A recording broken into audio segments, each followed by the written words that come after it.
longer a background murmur. The presence in your mind builds to a roar.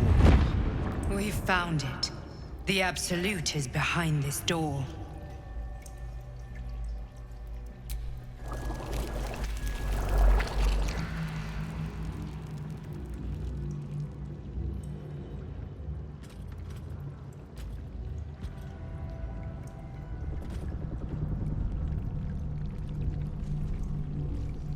You said it was under control. It isn't you I answer to, Gortash. Oh, the general voice. Is this where we salute? Salute, yes. With cleavers through his blood-starved flesh. How it crawls with failure, like flies on lick-wet carrion. You forget yourself, Orin. I have played my part. You've built an army for our masters, true enough. But what of the astral prison? A rogue true soul flaunting it under your nose all this time, and you ran from him. Sure that they would follow and deliver it into my hands here. If you would cease these distractions. The distractions have been yours, Ketherick. Perhaps we never should have dug your daughter up. So you haven't lost your edge. But you're still not as sharp as Orin, I wager. His crypt breath sings to my sinews. Again. But he must lead the murder march to Baldur's grave. If the weapon is truly in your grasp, Ketherick, might I suggest closing your fist? Orin and I can wait for you no longer. The plan proceeds. We're going to the city, and we expect you to follow. Army and the weapon in tow. The Edict of Bane! The Lash of Thor!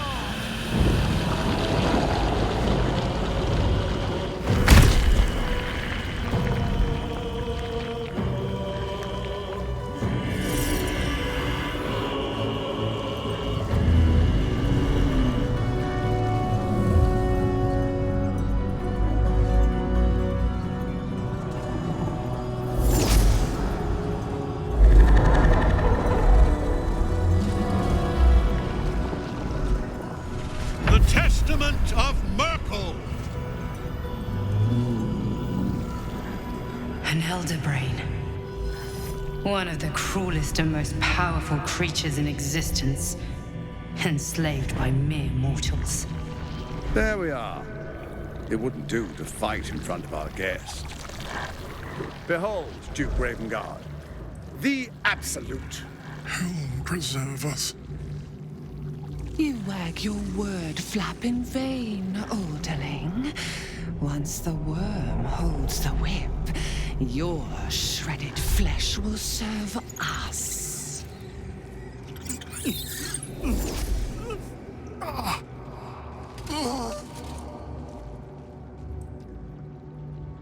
Now, it's really time we were going.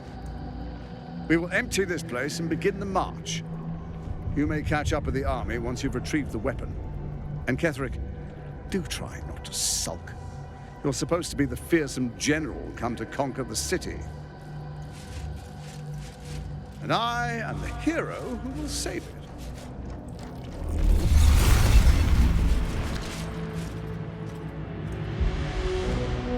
It is time, faithful ones. March on Baldur's Gate.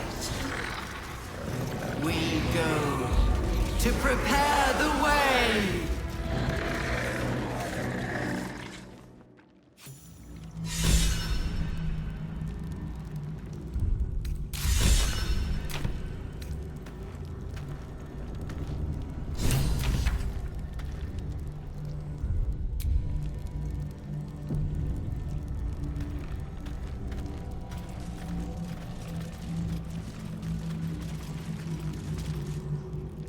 There you are, as predicted.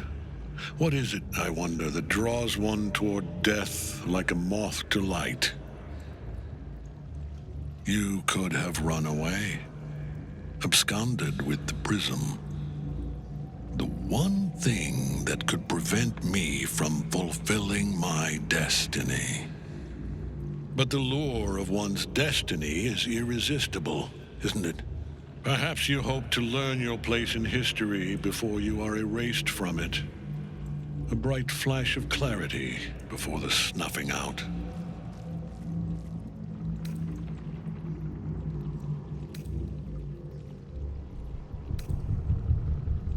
The very fact of your being attests to its power. Despite your infection, you resisted the brain here in the heart of its domain. What good is an army of thralls if they do not obey their master? Let us speak plainly. My Lord Merkel gave me the one thing I desired, the one thing no other god could grant me. My daughter's life returned. Her heart beating once more. For that, he asked that I serve as his chosen. Join Orin and Gortash to grow the cult of the Absolute, and then take control of it. He's never had a more devoted follower. I have fought great wars before, in the service of other gods and other powers. But for Merkel, I would condemn all of Faerun to death. You are all that stands between me and my destiny. And you have brought the prism here. I will kill you now. And then I will raise you as my servant.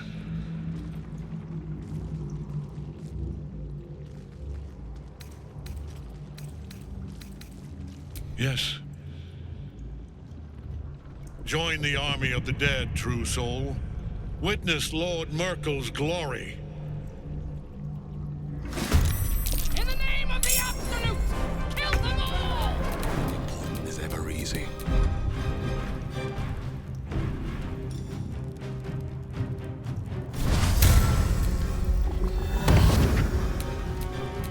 I won't give in.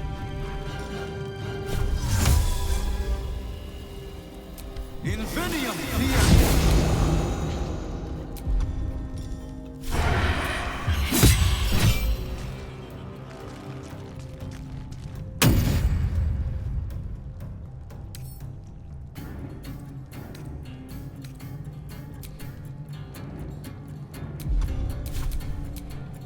Unleash me. Onward.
Victory awaits.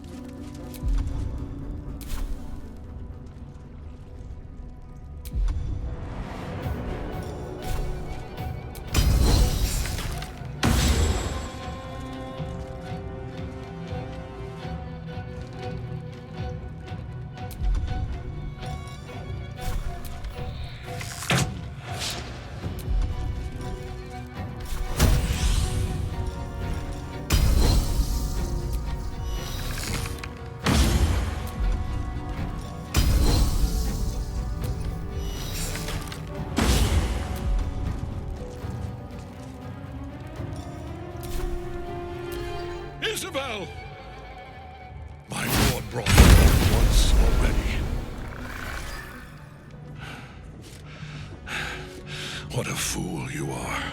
You cannot kill me. I am eternal.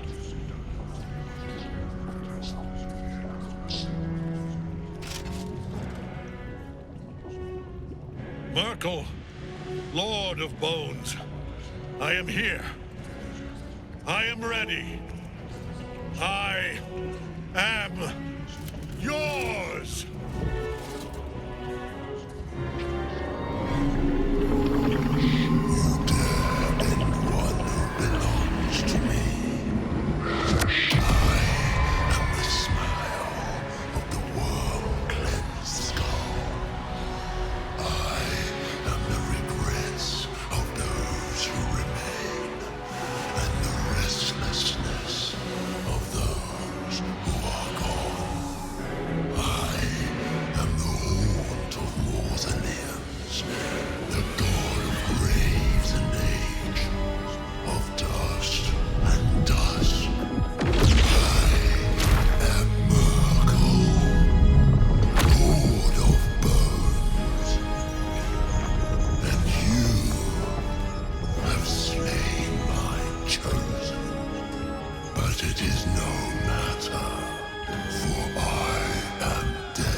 These boots have seen everything.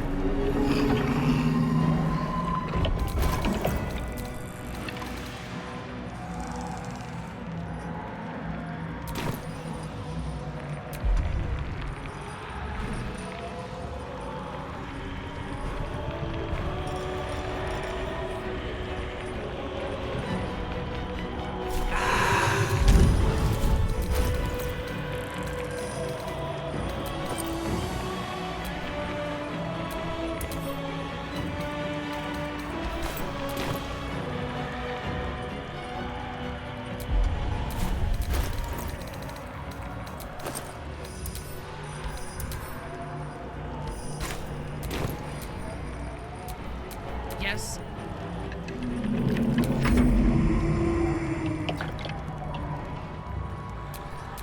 Time to push my luck again.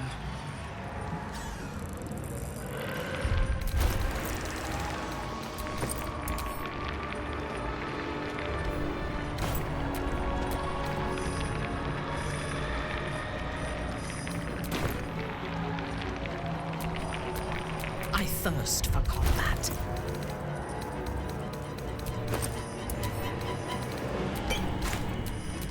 Nothing important is ever easy.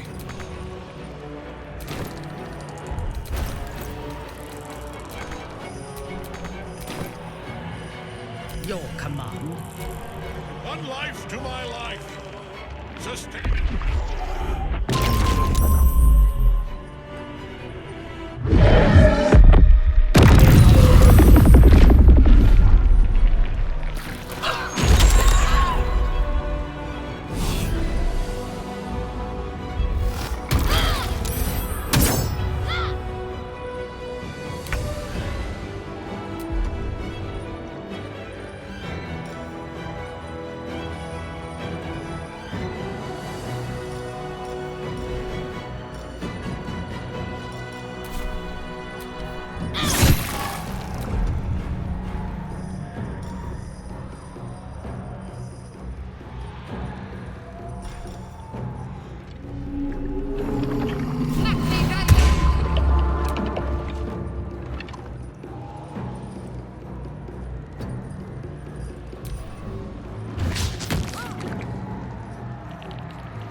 Death cannot take me. I am its master. My lord, hear me.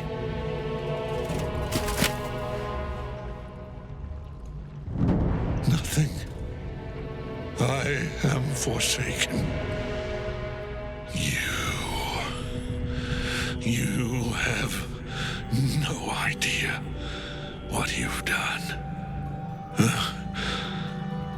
Isabel.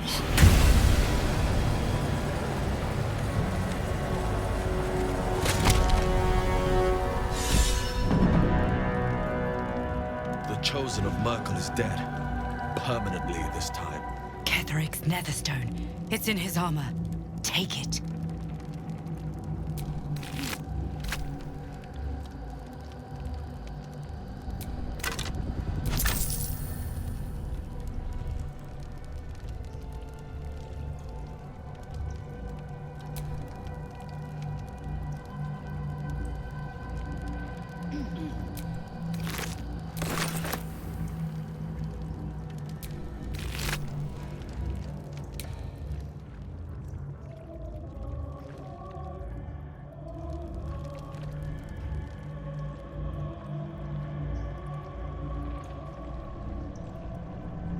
These boots have seen everything.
Anything of use?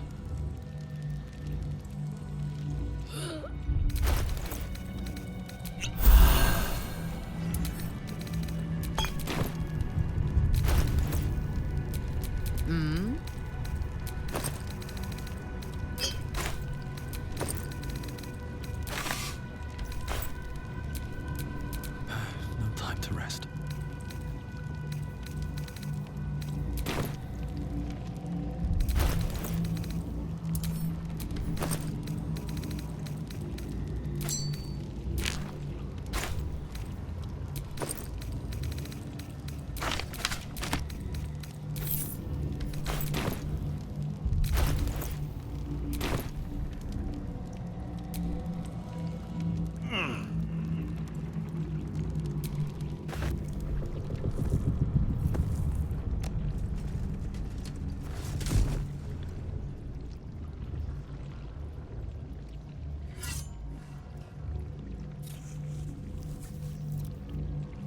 In death, the body is cooling, but energy radiates from the stone.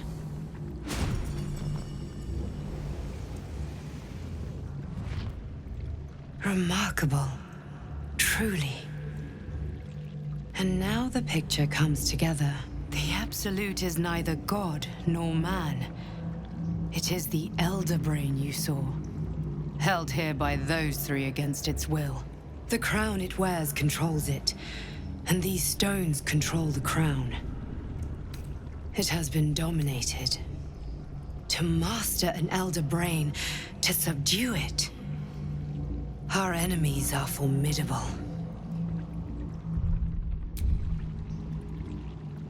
A temporary reprieve, but a welcome one. With a brain on its way to the city, its influence here is weakened. The crown's markings suggest it was forged in Netherrealm, An ancient empire whose mastery over magic rivaled that of the gods. It is a crown of domination. The stones were taken from its crest. They are nether stones, imbued with the ability to control the wearer of the crown. The crown's Netherese magic must be the true source of the parasite's abilities. This must be what elevates their potential. And it must be the reason nobody could heal you. If the crown can do this to the parasite, I dare not imagine what it is doing to the brain. I believe you fought and defeated an avatar of Merkel, the god of necromancy. A remarkable feat. Ketheric was Merkel's chosen. I know Lord Enver Gortash, an arms dealer and a slaver. He is a worshipper of Bane, the god of tyranny. The other is a mystery to me, but the way she spoke, it is most likely she follows Baal, god of murder. Which means the Absolute is a front for the gods of death, and our enemies are chosen of the Dead Three.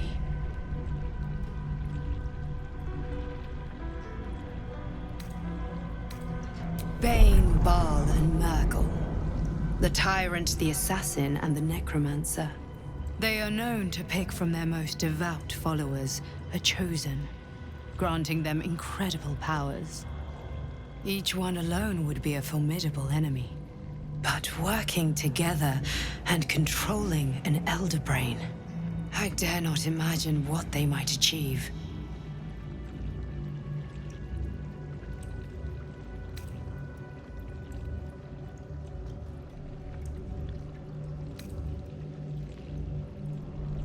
The army of the Absolute is marching on Baldur's Gate. Within the city, an Elder Brain, brimming with power, ready to turn everyone within its reach into mind flayers.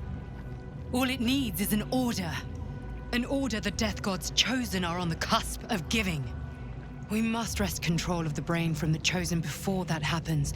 We must take their stones.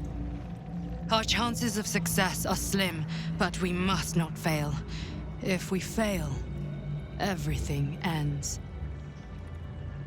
I will be your shield, but you must be the sword. And when the chance comes to strike, you must take it, for there may only be one chance.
What am I to do?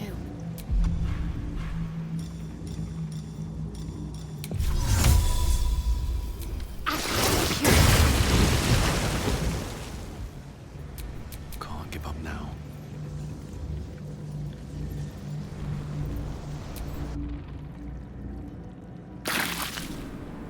Won't you help me? Set me free. It's been a long day. I'll need to rest soon. Won't you help me? Set me free.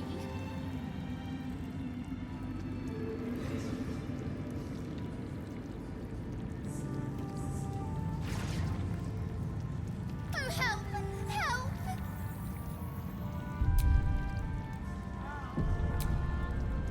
I will never tire of sitting on dead men's thrones.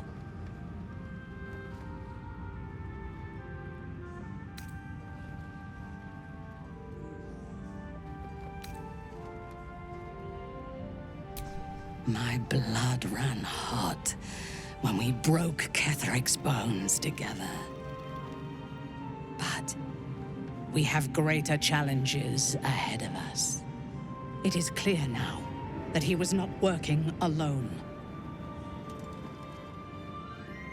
During my time in the cult, I came to know one of his co-conspirators all too well. Baal's bloodletter, Orin. To think, I thought her to be speaking for the Absolute. I worshipped that woman.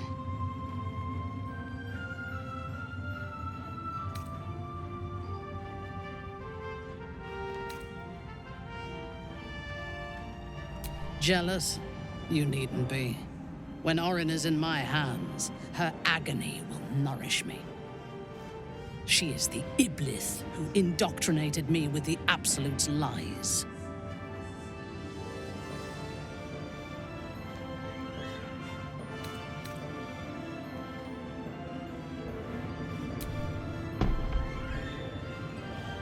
She is fierce, vicious, and cruel. In those respects, we are alike. But she is dangerously unpredictable.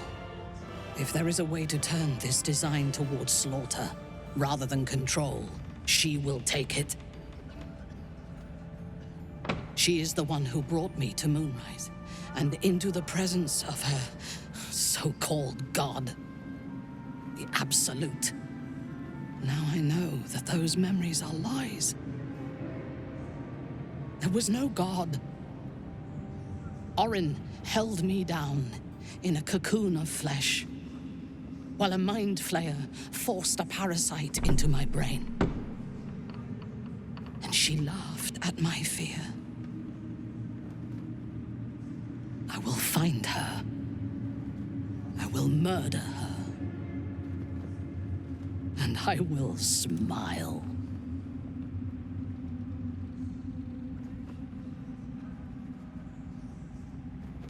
It is as if you read my mind.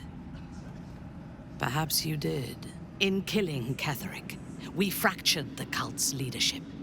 When we break the other Chosen and claim their Netherstones, we can take control.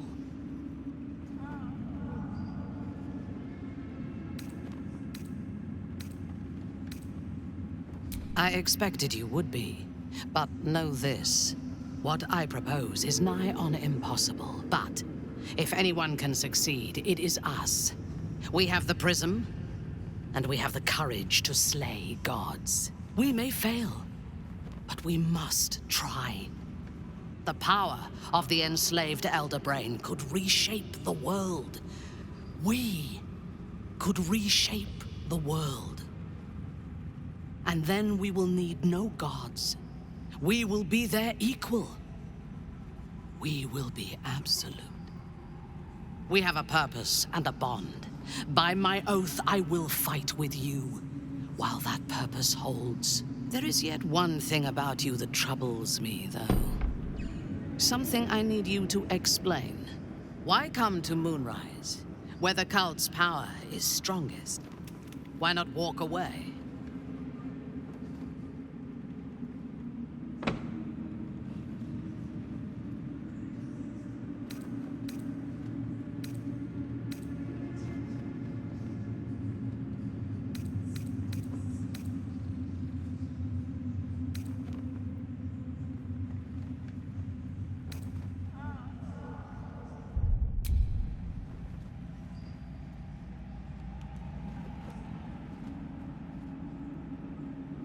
That troubles me.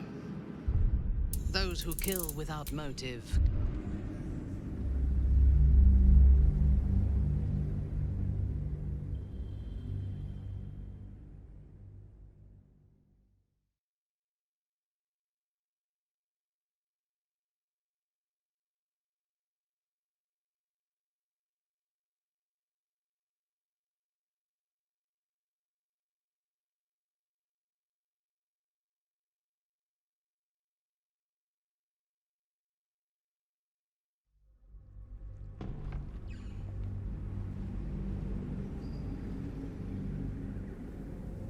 Why come to Moonrise, where the cult's power is strongest?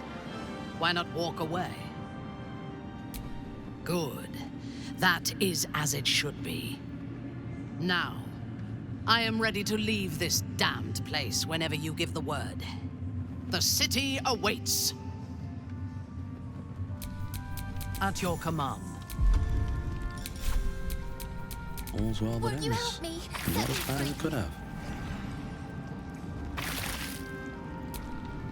You wish to consult me? I take no pleasure in his passing. Whatever faults he may have had, Ketheric was a great leader.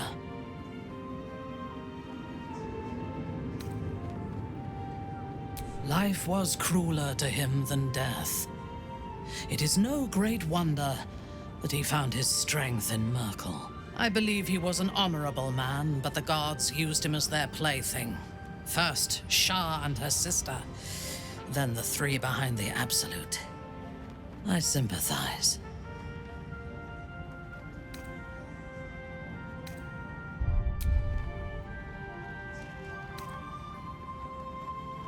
As are we. And if the coming battle breaks us, I hope that someone will mourn our passing, despite the bodies we have left in our wake. A true soul came to my city preaching a message of togetherness, accompanied by 2 novices. Menzoberranzan is not fertile ground for such messages. I killed them and hanged their bodies in my garden.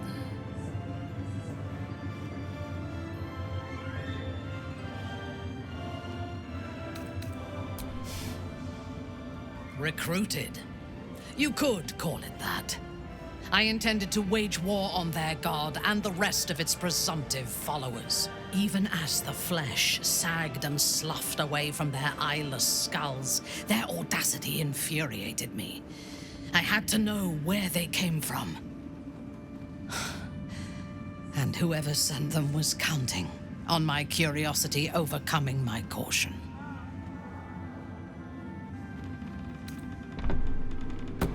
Indeed. A man you know all too well. General Ketheric Thorm. The dead cough up their secrets just as well as the living. All it took was a simple act of necromancy, and the corpses told me where I needed to strike. Moonrise Towers.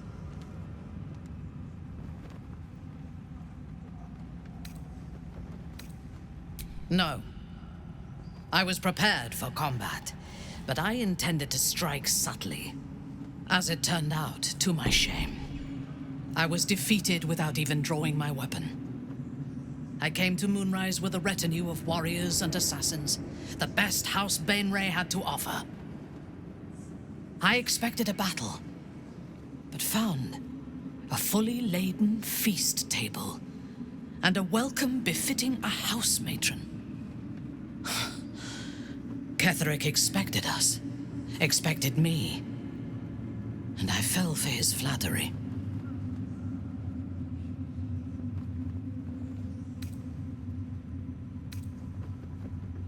I recognize my flaws. Pride is certainly among them. Ketheric proposed an alliance between Moonrise and Menzoberranzan. I admit I was captivated by him. He invited me to the head of his table as his guest of honor. I was wary, of course. If I had been in his position, the food would have been poisoned. It was not the food I should have been wary of. It was the pale woman at the foot of the table. Orin the Red. We had barely begun to eat when she spoke for the first time. I only caught one word, my name. Then, quick as lightning, she climbed onto the table, a dagger in each hand, and skipped toward me, slicing the throats out of my men as she passed them.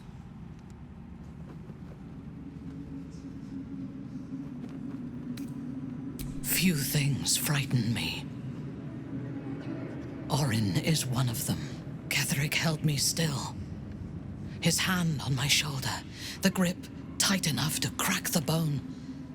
When Orin stood before me, she touched the dagger to my eye, drawing out a tear of blood. "I want this one," she said. Ketherick nodded his permission, and I was taken below. You've seen the horrors of the colony. Orin kept me there for days. She forced me to watch as my men were processed. Some for food, others as thralls. And then she placed the tadpole in my eye herself.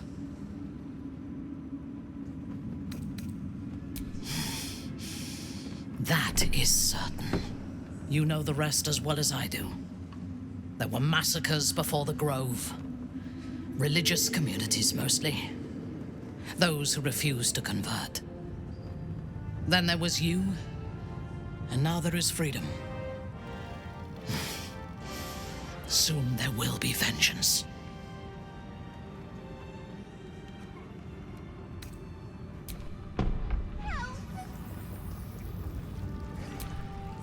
The shadows yet fester. The dead three united under cover of darkness.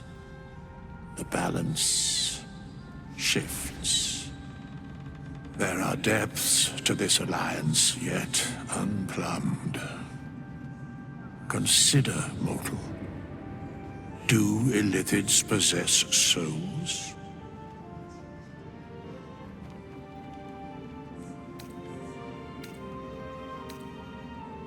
Thou shalt think about it now, and I shall give the answer. Mind flayers are soulless. Yet, the three amass an Illithid army void of apostolic souls that could imbue them with power. A flock without souls, yet to what end, mortal? This is the question thou must come to answer. Until such time, be availed of my services.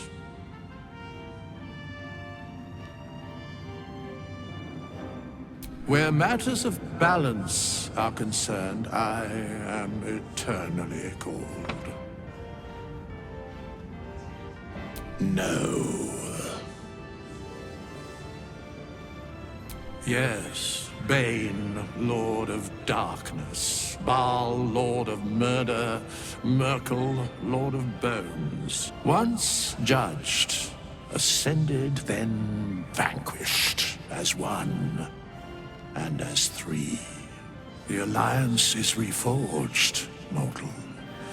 The plains thus quake, and the gods shudder.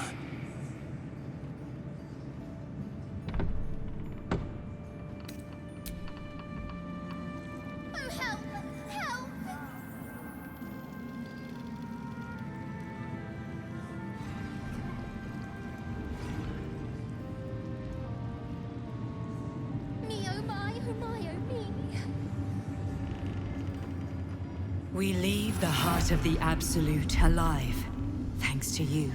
You did well to defeat Ketherick. But Ketherick was only the first to fall. There are many more battles ahead, and they will not be so easily won. You will need allies. You have the makings of a leader. Your actions have already inspired those around you. But if we are to succeed, we will need others.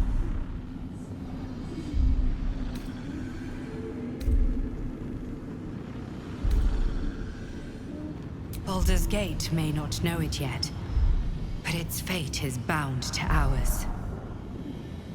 Seek on its streets those whose purpose aligns with our own, and invite them to our cause.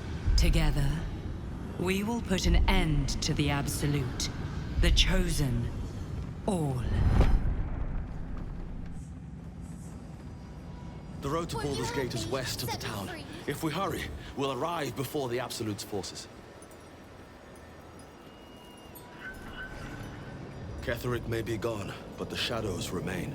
On our guard.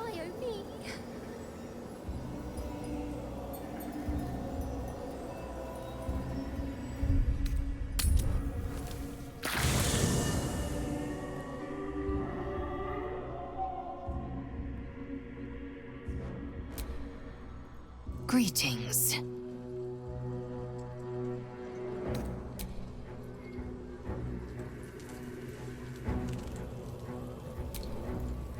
Gods be damned.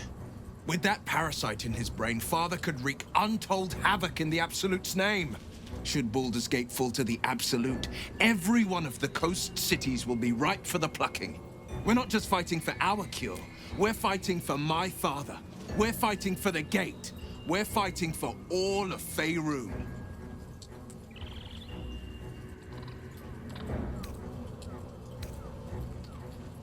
Worm's Rock Fortress. All travelers to Baldur's Gate flow through it. It serves as headquarters for the Flaming Fist and their commander, my father. The Absolute's army's on the march. Gods forbid a tadpole Grand Duke throw open the gates for them. Orin, I'd never heard tell of, but Gortash I know. Or know of, more precisely. A self-styled strategic advisor to Baldur's Gate's peers. A bit player with dreams of a leading role, the way Father told it.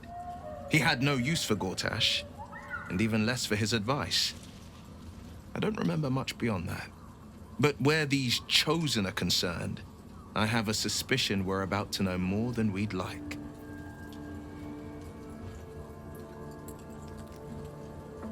Yes, but first a question. If your home were under siege, what would you sacrifice to save it?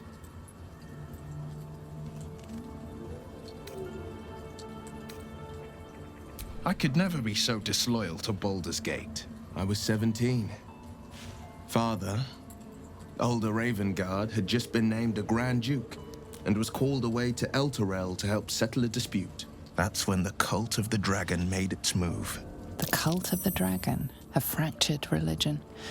Some believers hold that undead dragons will inherit the world. Others worship the dragon goddess Tiamat and intend to summon her to Faerun.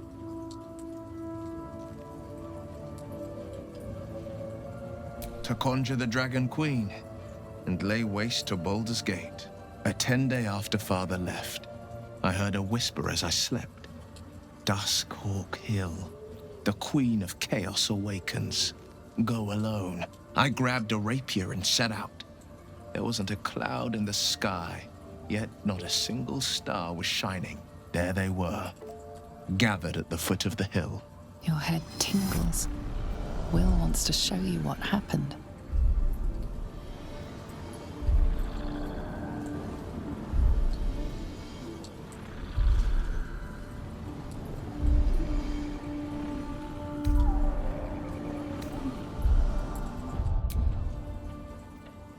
In the looming shadow of the mount, 5 groups of 5 figures each encircle a lofty totem. Atop each totem, a dragon's head is carved, and a massive orb held in its mouth. The cultists chant, first softly, then crying to the starless sky. There is a crack of thunder, a gust of wind, and a dragon's white head appears in the storm.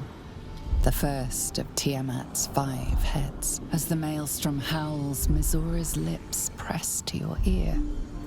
She will destroy Baldur's Gate.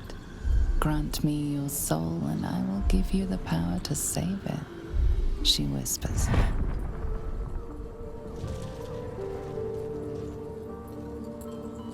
She read the terms while 2 devils stood witness, and I said yes. 1 soul for 1 city.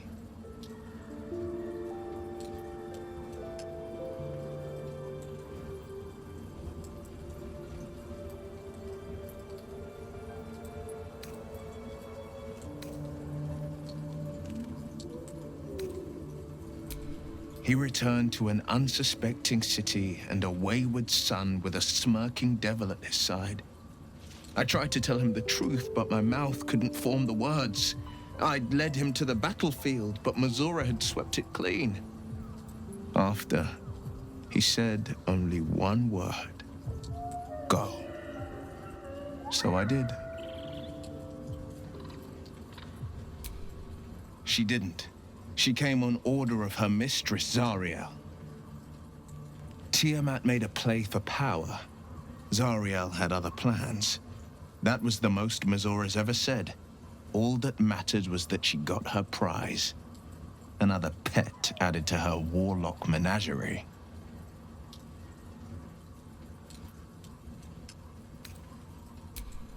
I had Mazora at my side, and the archdevil Zariel guided our hands that day. I burned with the fires of Avernus and oozed the rot of Dis. The cultists choked on our poisons and burned from our flames. And when we were done, all that remained were 5 grayed orbs atop a pile of ash. My soul was bound, and my lips were sealed.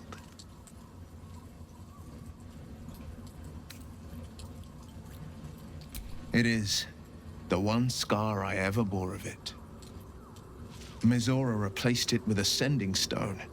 She uses it to track my location and speak from a distance. I could flee to the spine of the world or the depths of the lower dark and still never shake her. I understand.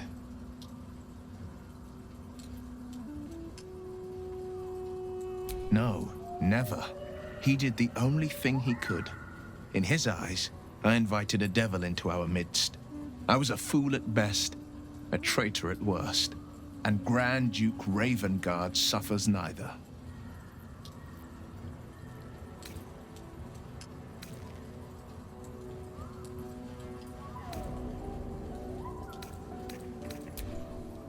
More than you know. The better question is, did he ever miss me? If he did, he missed the Will Ravengard he once knew, not the hell-touched warlock he returned to.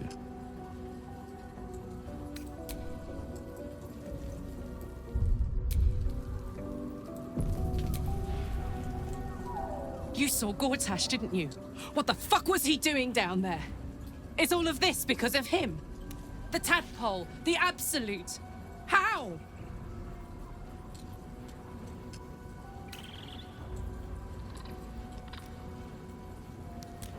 I'd never have protected a Banite even a decade ago. I looked after that fucker with my life. I trusted him. He gave me away to Zariel without a second thought. And now he's looking to ruin the entire Sword Coast. He has to die. And I'm gonna be the one who kills him.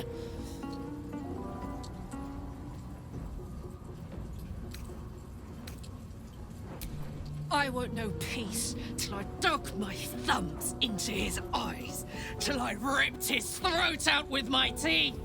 Hear that, Gortash? I'm coming for you!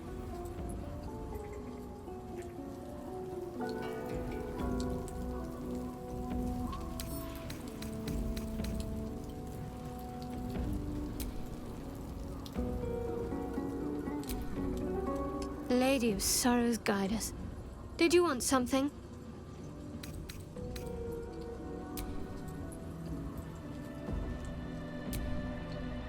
What's on your mind? Yes?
oh my, oh me.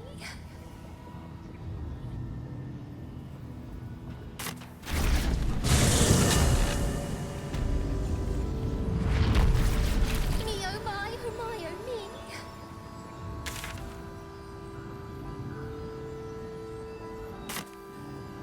Shadow curse still taints the land. Perhaps we could have lifted it had we tried.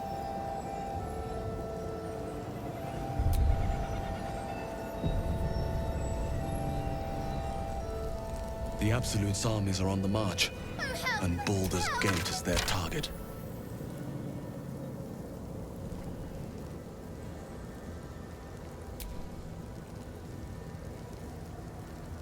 Won't you help me?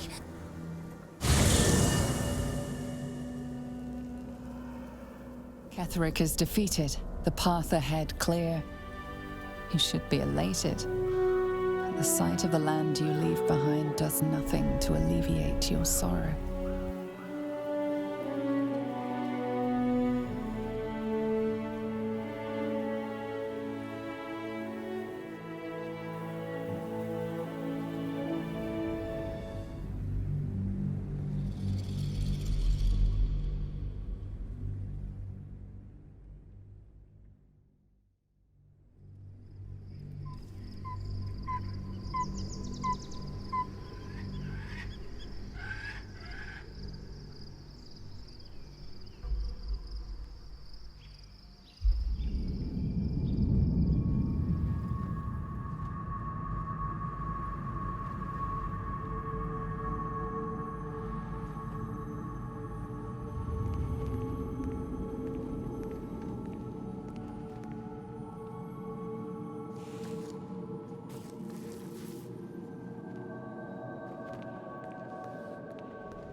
Sergeant, if you are here, I presume Wern's Rock is secure, and preparations for my inauguration are complete. No, Lord Gortash. We were interrupted. Another quake in the lower city. More severe this time. So you came cowering to my chambers? I'm flattered, Sergeant.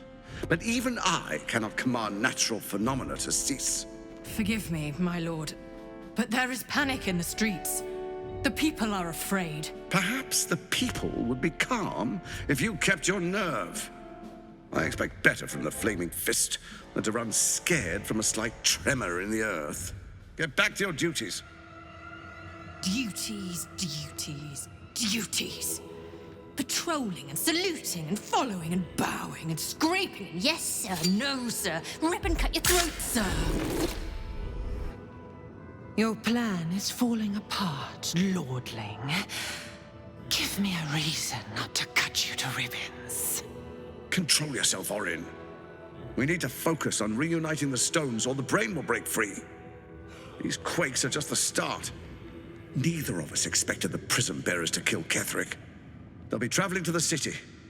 Let's make sure we give them a Baldurian welcome.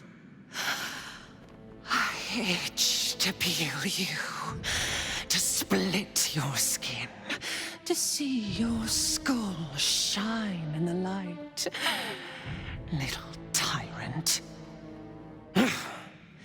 Lucky for you, I harvested a whole family of living flesh in Rivington at high sun. They will sate my blade thirst tonight. Oh, but tomorrow, and tomorrow, and tomorrow, and tomorrow, my blades will thirst again.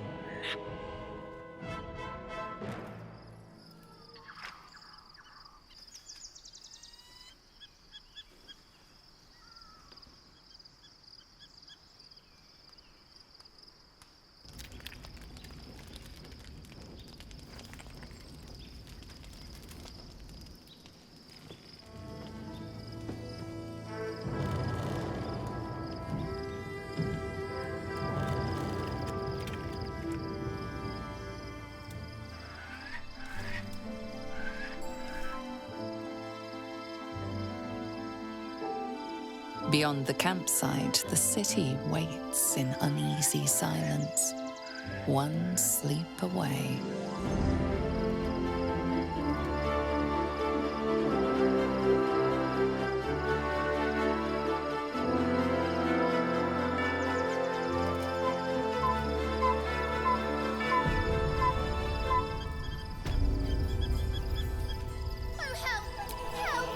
You wish to consult me?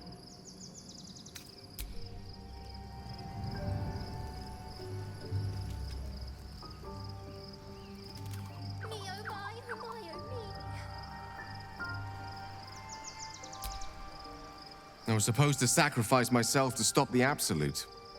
Yeah, I don't think I could have gone through with it, in truth. And I'm glad that I didn't, given what has come to light.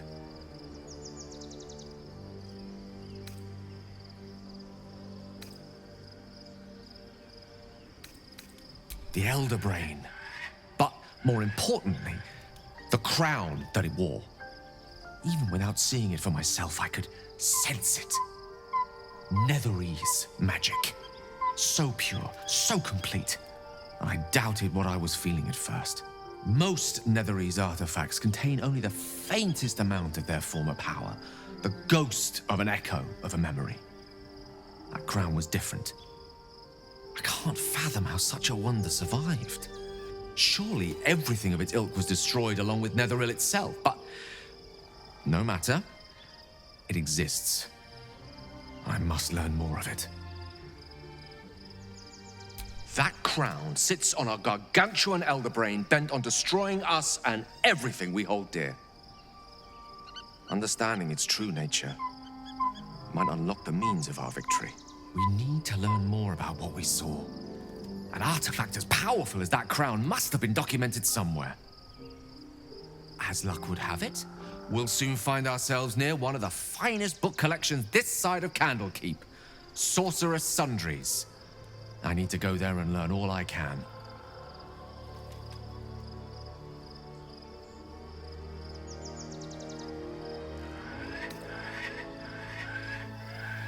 Book shopping? But yes, their collection of rare tomes is unparalleled. Netherese texts are hardly commonplace, but I'm certain they'll have one or two stashed away. You'll have to forgive my eagerness, but if my suspicions prove to hold water, this could be the answer to all our problems.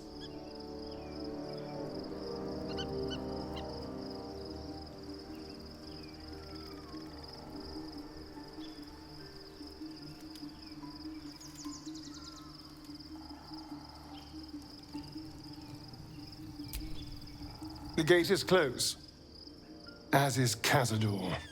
Cazador and his rite of profane ascension. An imperious soiree, attended by devils and spawn alike.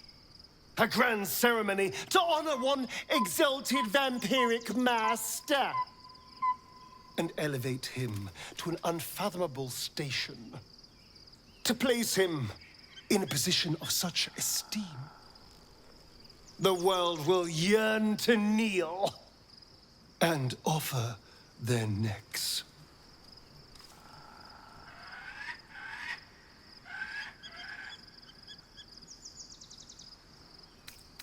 Of course I envy him. Why wouldn't I? The problem with what Cazador has done is that he did it to me. If the time comes and I can stay one move ahead of him, I'll take his place before his blood can hit the floor.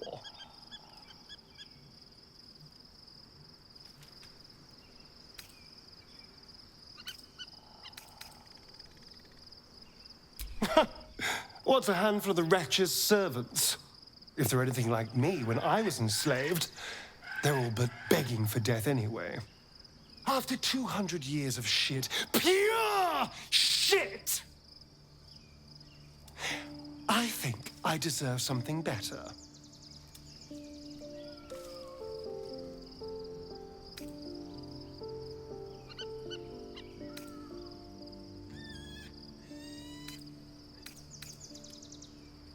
All I'm saying is, let's be clever about it. If an opportunity arises for me to become a more magnificent bastard than I already am, why turn it down? Let's find out more about the ritual before we waltz into Cazador's front door. If we track down my old comrades, the other spawn, we may discover more and be finally positioned for yours truly to ascend.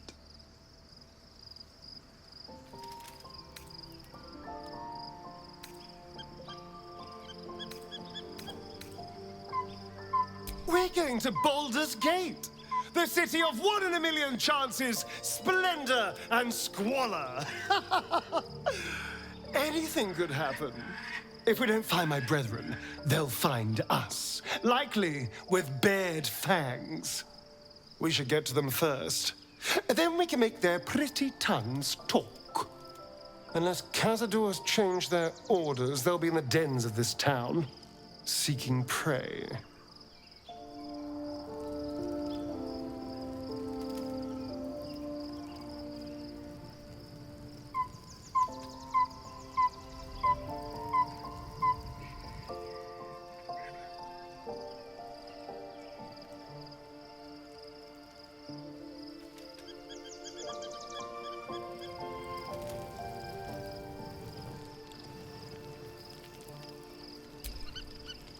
Lady of Sorrows, guide us.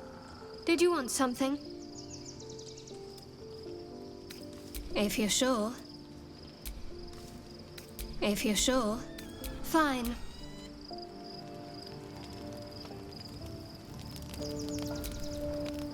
Well met. I'm listening. Are you sure that's the bet? Confirmed.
It is done.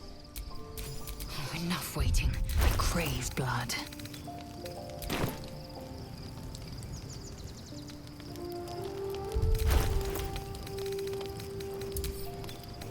I have a lot on my mind. And, well, in it. The events of the last days weigh heavily upon you. Sleep's rest is slow to come to one whose mind is so full. The Absolute is not a god, but an elder brain controlled by the chosen of the Dead Three. They mean to use it to take control of the Sword Coast. All who carry the tadpole are governed by the brain, and by extension the chosen. It will take but one order to transform them into an army of mind flayers. This would have been your fate too, were it not for the astral prison and the mysterious visitor inside of it. With her help, you have uncovered the cult for what it really is. A plan of conquest orchestrated by the gods of death themselves. Together, you have the power to thwart the Dead Three. If you follow this path to its end, the Elder Brain will not answer to the Chosen. It will answer to you. Will you liberate them from their parasites and their religious delusions? Or will you use the power you gain for your own purposes?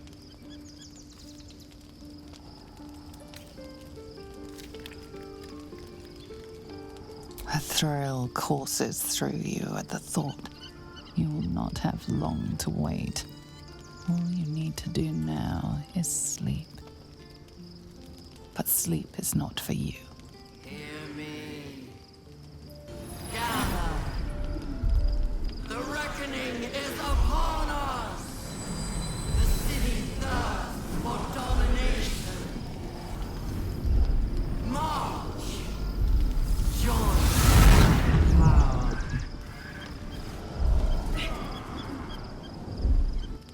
You're under it. Fight your way to the portal. I need your help.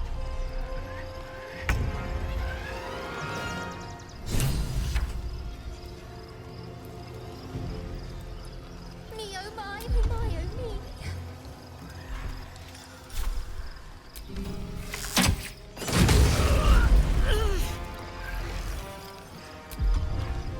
Won't you help me? Set me free.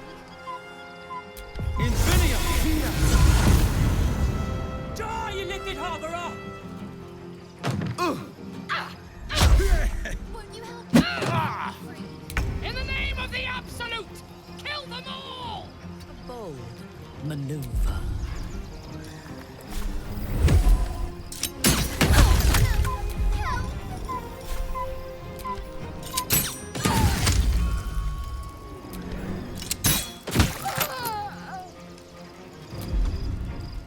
Me, oh my, oh my, oh me.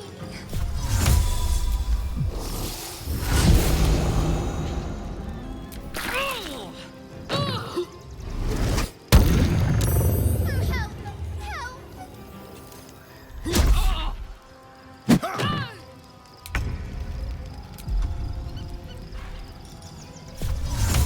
Help! Won't you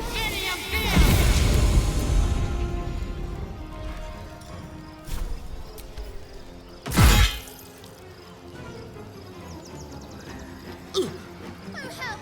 Oh, help! Help!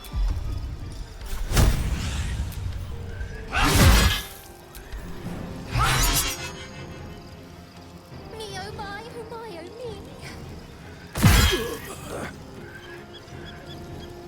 Curious.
I'm here.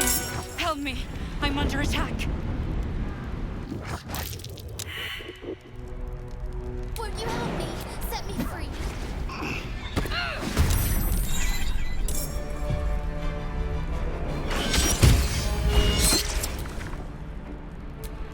Do we have a target? Oh my, oh me. Indolence breeds madness. Now. Won't you help me? Set me free.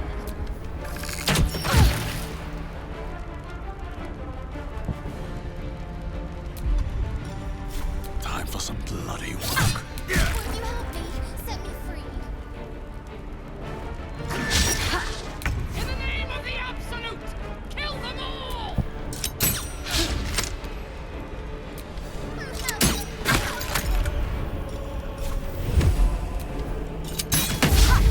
I'm fury.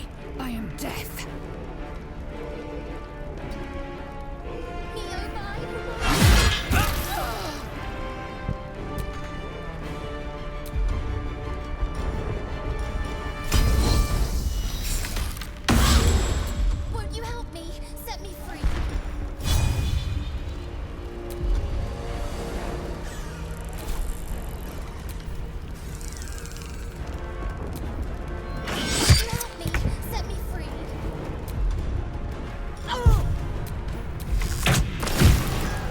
not over. Come to the skull.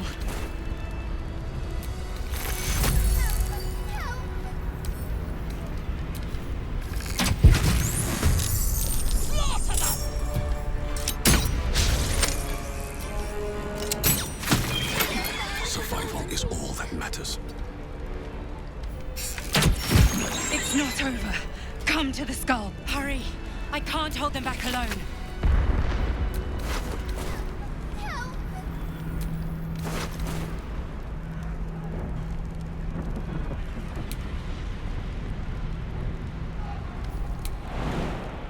No hesitation. Set me free.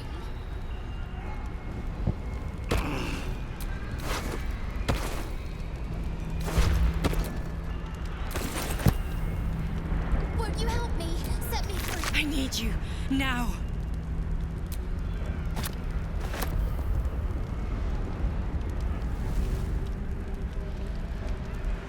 Oh, help! Help!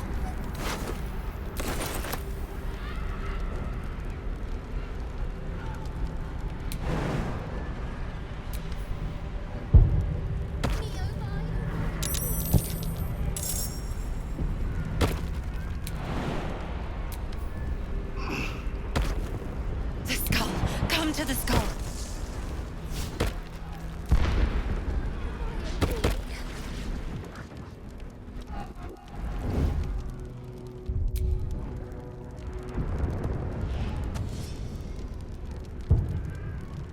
For Orpheus!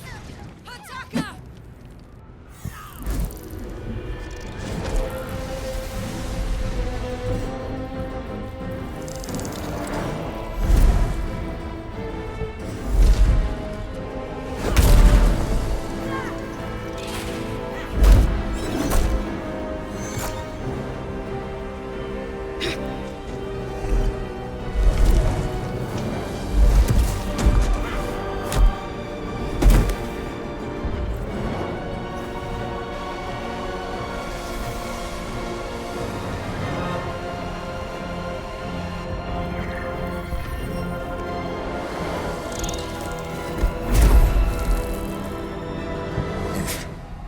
Before you do anything, I am your ally. We are in danger. Geek abomination! By the one true sky, what is this madness? The Githyanki is the source of our protection against the Absolute. I must subdue him, or everything we've worked towards is lost. Don't let my form deceive you. I am the one that's been protecting you.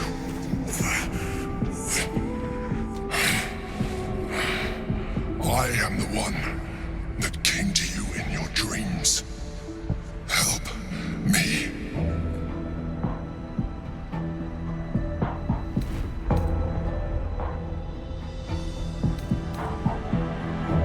I am the reason you are free.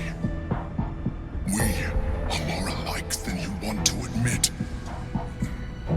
Look past it. I know you don't want to, but you must. Now, help me. The god. Destroy the god. They prevent me from subduing their master. Do it, now! Aid an illithid against Githyanki? We cannot. We must not! Your blind loyalty will be your undoing, Lae'zel. Fight with me, for your own survival. Together, we can turn the tide. Won't you help me? Set me free.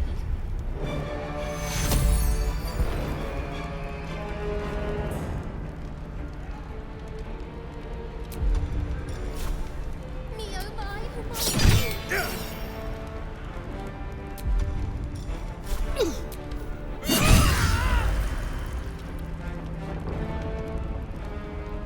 Me, oh my, oh my.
is through.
Don't help me.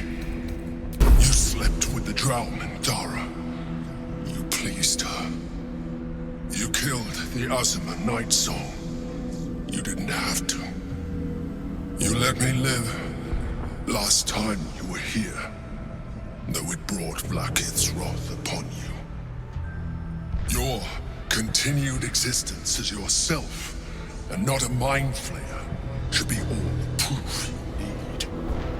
Now, help me. The god, do it. Your blind loyalty will together. Finish them!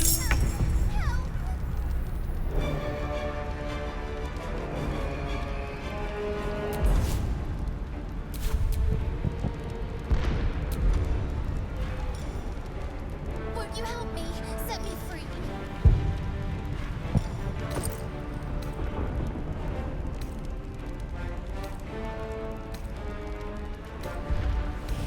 Me, oh my, oh me.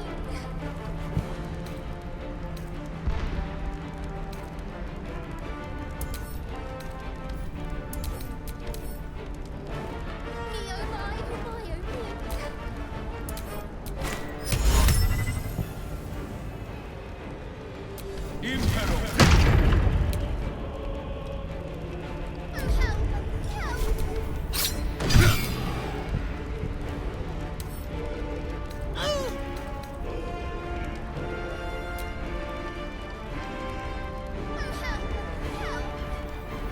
On my way.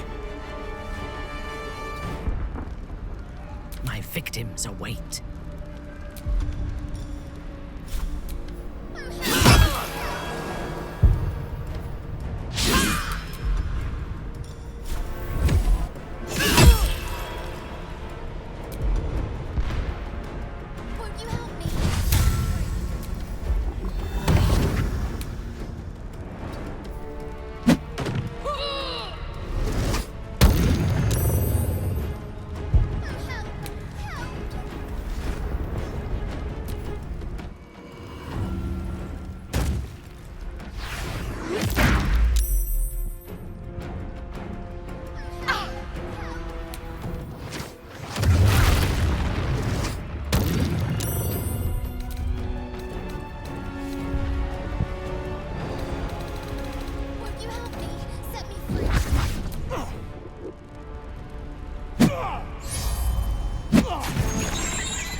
Destroy the Honor Guard.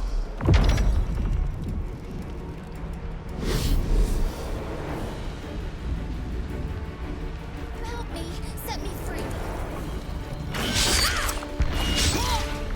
In the name of the Absolute, kill them all!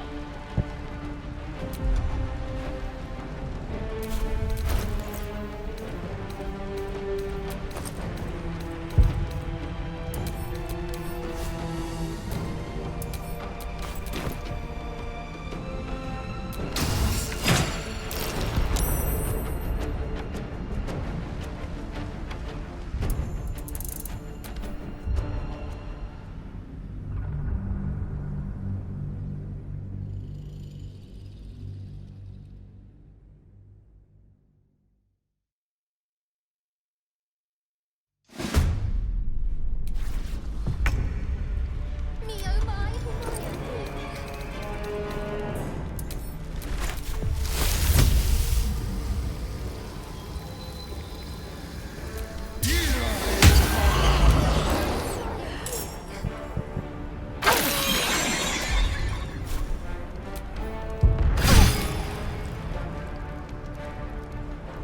Ready for battle. me oh my,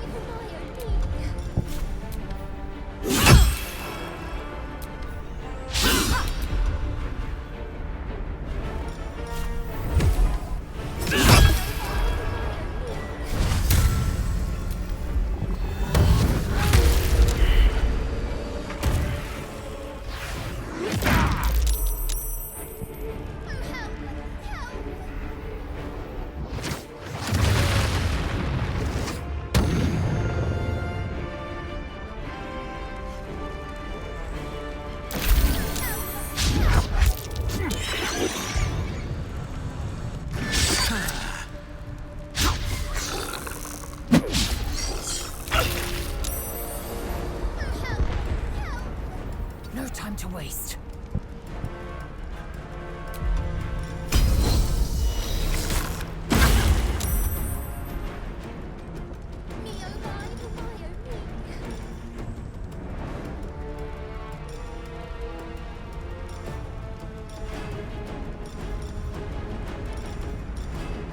would you help me? Set me free!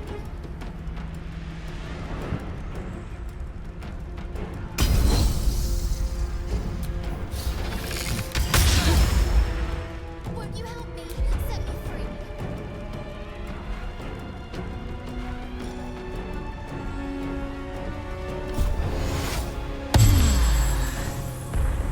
Destroy the Honor Guard.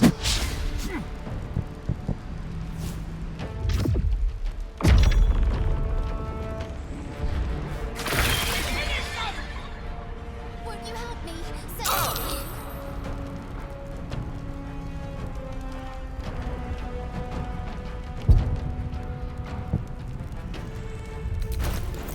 Me oh my, me oh my, me.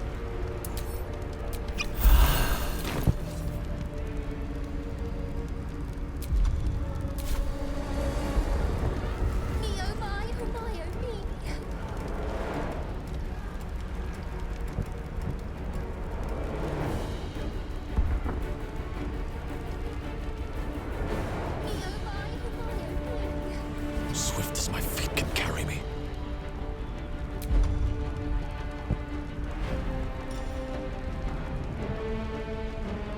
Me oh my, me.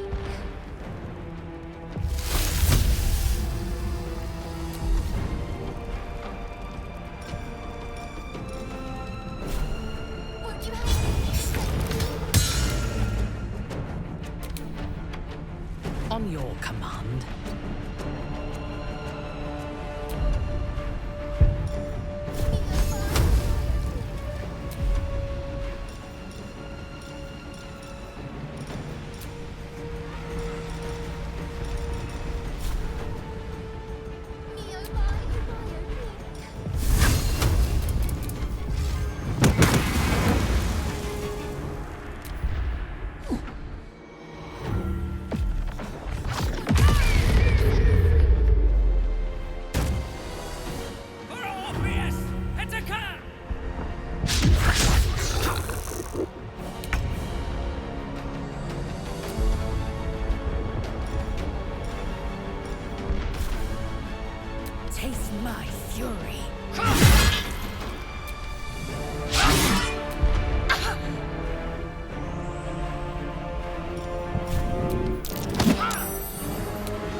can't slow down.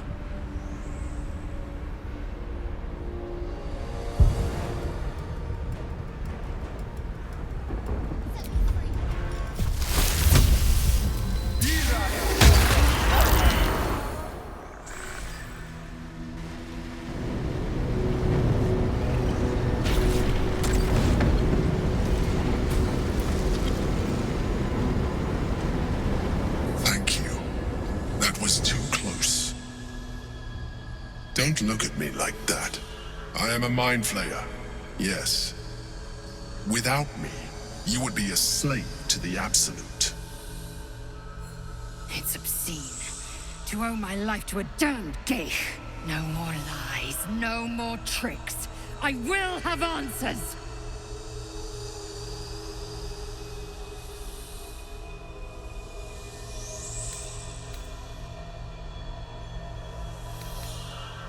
You may call me the Emperor.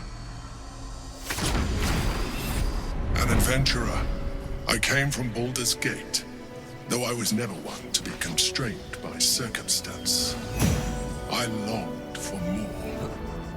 That longing brought me to Moonrise Towers on a search for treasure, to a colony of mind flayers who caught me, changed me into what I am now.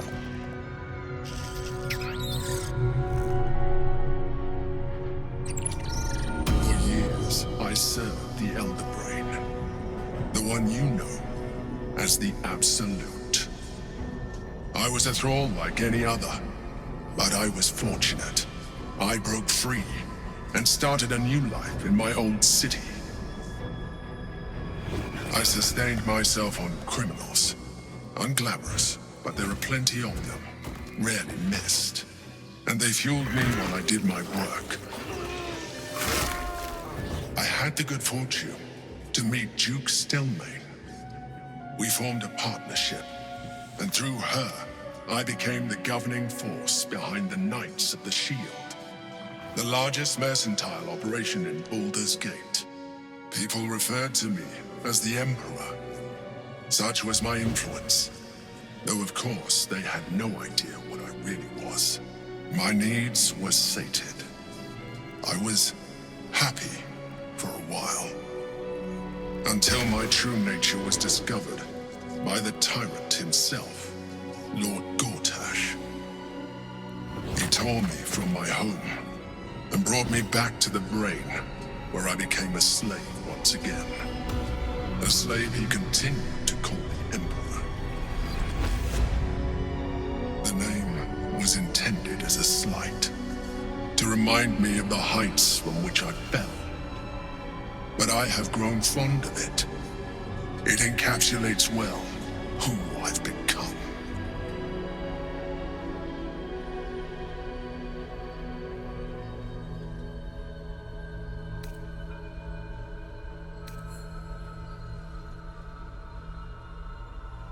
Indeed, his hubris knows no bounds. To enslave me, that was his nature. But to enslave an Elder Brain, a questionable decision. I shall look forward to sharing his downfall with you.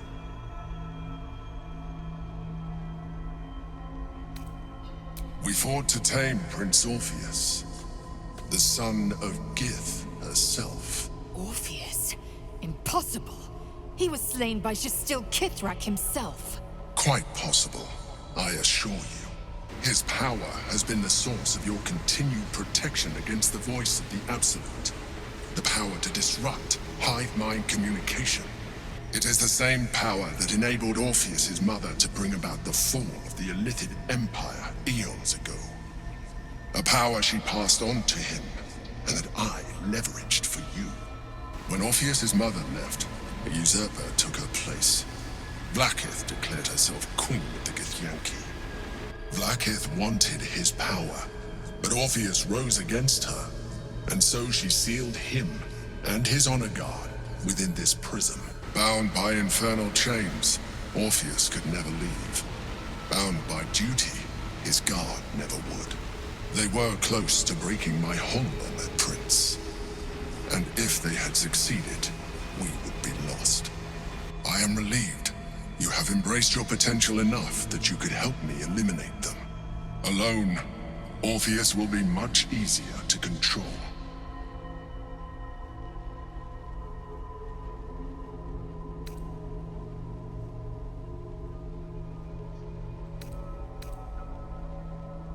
Most certainly Orpheus.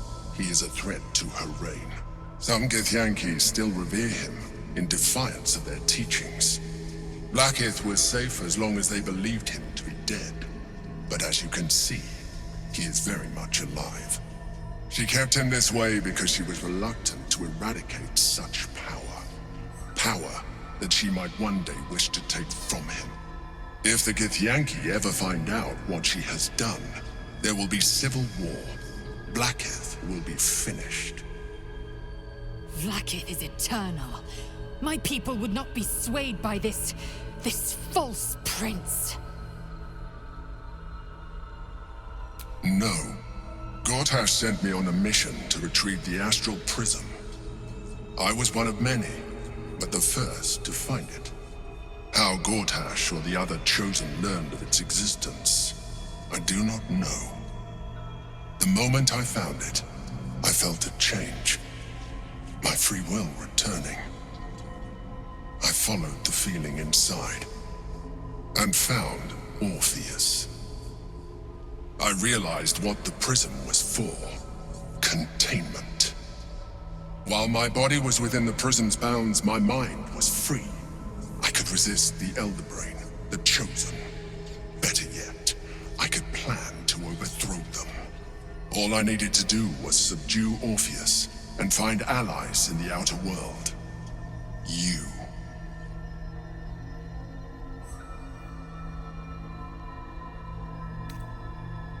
There may come a time when that is necessary, but there is no guarantee that his power would survive his passing.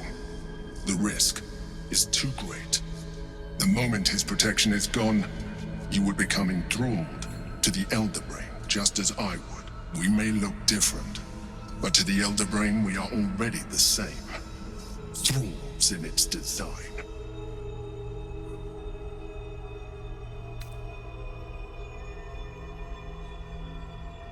I appreciate that, but this is what I am. My original body was destroyed when I transformed. When I first escaped the Elder Brain, I searched for a new vessel, but the longer I inhabited this one, the more it grew on me. I realized that returning to my former self would only impose limitations. Any advantage I could gain by restoring my original appearance, I already had to hand in the form of magic, and that humanoid shape you've come to know. As an Illithid, I have far surpassed who I ever was before. You, too, should embrace this change.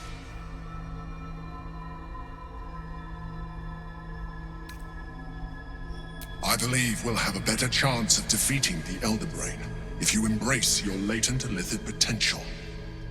I've been studying you for a while now. I believe I can trigger the next stage of your tadpole's life cycle, while continuing to preserve your independence. You have seen what I can do. Imagine yourself with the same strength, the same intelligence, the same devastating beauty. If you let me, I can evolve you.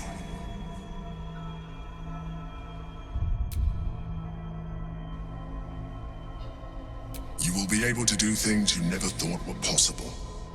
There will be physical alterations, of course, but only partial. You will retain most of your current form, and you will soon see that the benefits outweigh any perceived loss.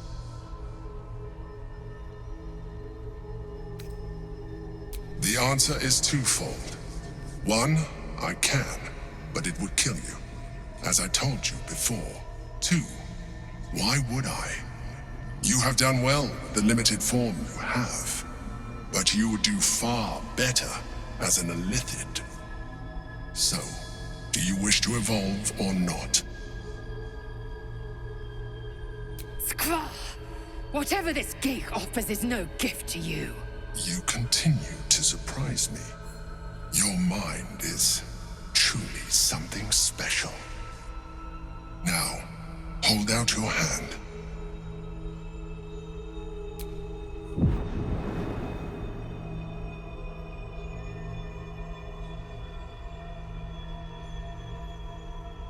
It wants to evolve, but it cannot do so alone. It must commune with another.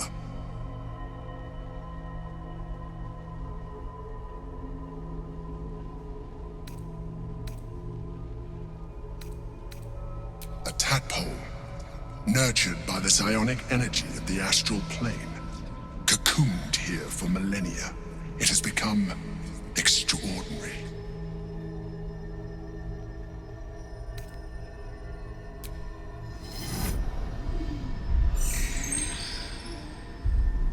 A coldness seeps through your veins as the tadpole awakens, its yearning almost unbearable. Your mind is a veritable feast. The tadpole's essence courses through you. Where it touches, your flesh, glands, organs contract and flood with pure thought. You feel different. Your body has never felt more connected. Your mind present in every flex of a joint or muscle. You are exquisite. When your allies see what you can do, I hope you encourage them to try it for themselves. But we mustn't lose focus. We need to resume our journey. You heard the Chosen. The brain has gone to the city, and the army marches to follow. We must not let them reach it. We must find the brain and bring it under our control.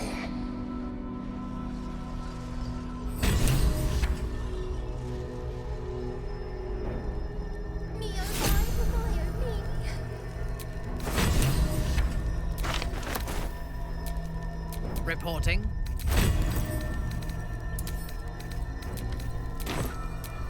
Never a dull moment.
The orb hums with cerebral magic, permeable but impenetrable.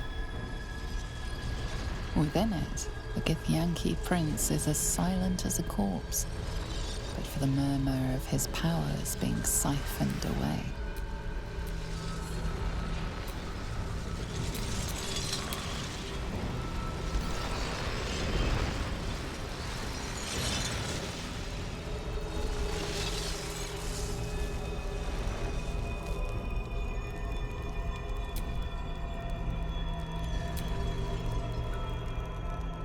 Feels wonderful, doesn't it?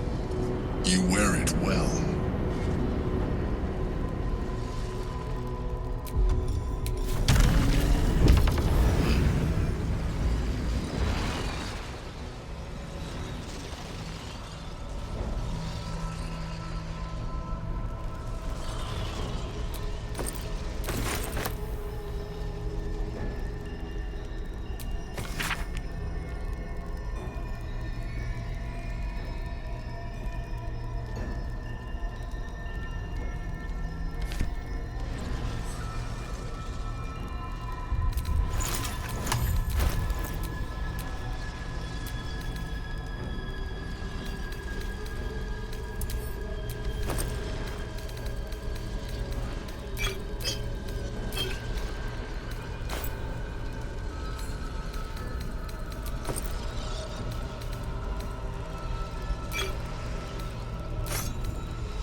I'm exhausted. Better find somewhere to camp soon.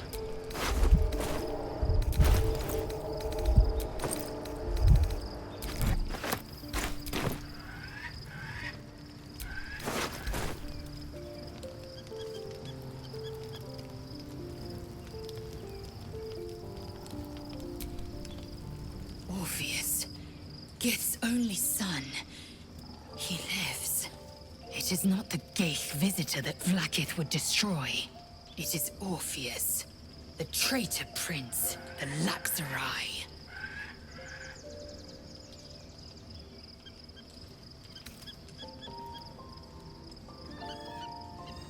And even more powerful still. It said he could bring 1,000 Githyanki to their knees with one command. Listen close. The Emperor spoke only in half-truths. For you to know the tale of Orpheus, you must know the tale of Gith and of Vlaakith. Long ago, when we rose up against our Geich slavers, Mother Gith made for the Hells to secure an alliance with the Archdevil Tiamat. Tiamat gifted the Githyanki our red dragons. Gith remained in the Hells, and Tiamat's envoy proclaimed Vlaakith our ruler. The first Vlaakith of many. It is Vlaakith 157 whom my people now call Queen. Yes. Our current queen has claimed undeath and reigned for 1,000 years. But it was the first whom Orpheus tried to slay. Orpheus is Gith's renegade spawn. A Geich thrall who would return us to our slavers. He convinced his own mother's honor guard to join a coup against Vlaakith I. He would have fed our empire to the Illithids had he succeeded. It was Kithrak Voss himself who slayed the prince in vicious battle, or so the Varshas teach us. Yet the traitor's with us, controlled by that repugnant Illithid. Should Orpheus go free, he would hand Vlaakith's dominion to his Geich masters. The astral plane would be first to fall. The others would soon follow.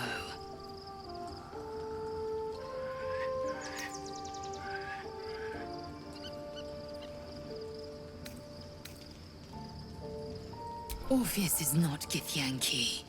He is a Geich puppet cloaked in Githyanki's skin, and the most powerful mind master known to my people.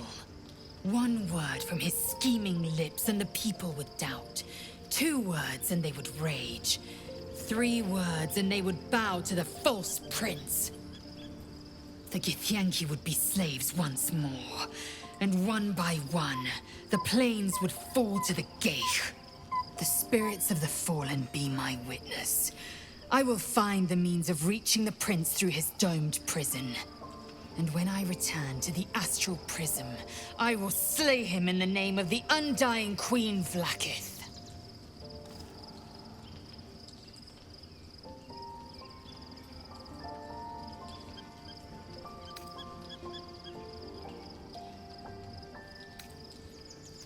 What about him?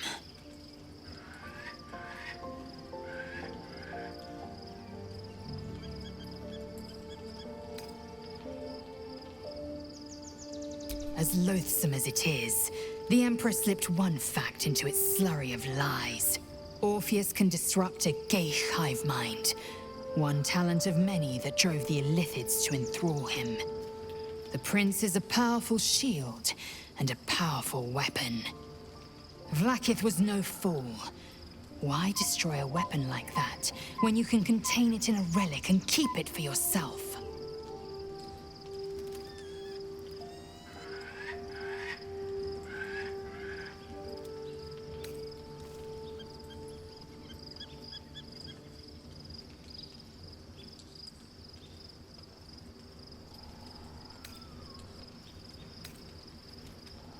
A weapon is only an asset for as long as it isn't pointed at you.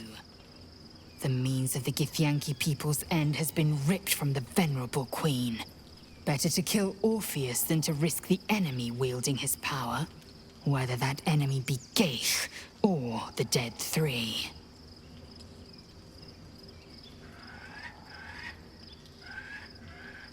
Chuk. I'm embarrassed you'd fall for such an obvious trick. You probably believe the Illithid's twaddle about Vlaakith usurping Gith's throne as well. The astral prison contains not 1, but 2 atrocities. They will use you and abuse you at every opportunity. There is one truth, Vlaakith's truth. Everything else is apostasy.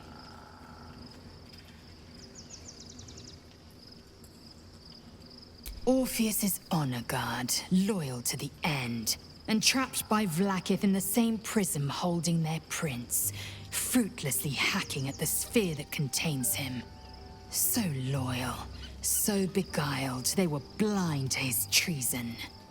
The honor guard's deaths were inevitable, as is the death of their Geich-enthralled prince.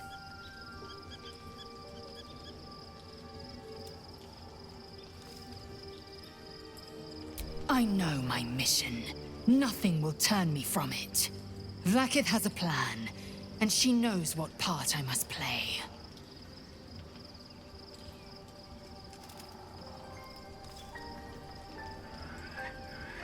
And she cannot reward me if I hand the Empire to the Illithid thrall called Orpheus. Protocol 301. Neither death nor undeath may be a hindrance to Vlaakith's blessing. Vlaakith will know my unfaltering faith. Neither death nor the Absolute will keep me from accomplishing my duty. Fine with me.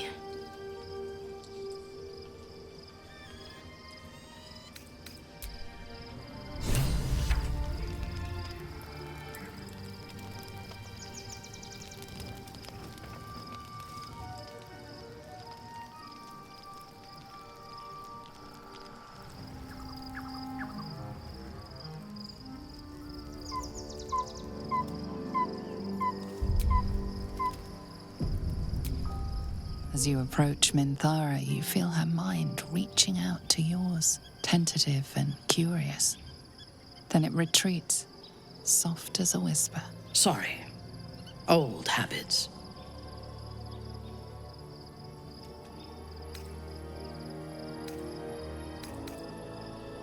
I did not ask permission.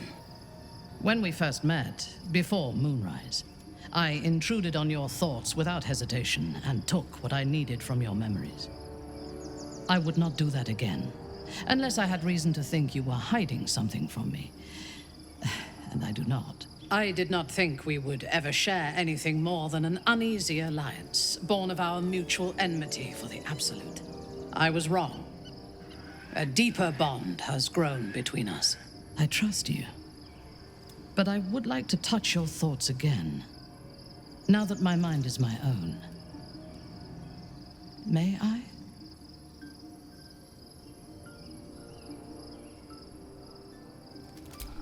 Of course. I do not hide anything from you.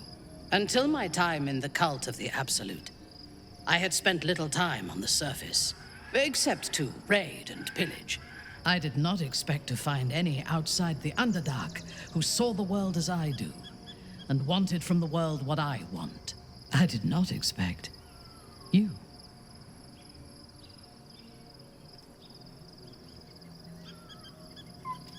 I have been told that I am special since my mother first held me in her arms.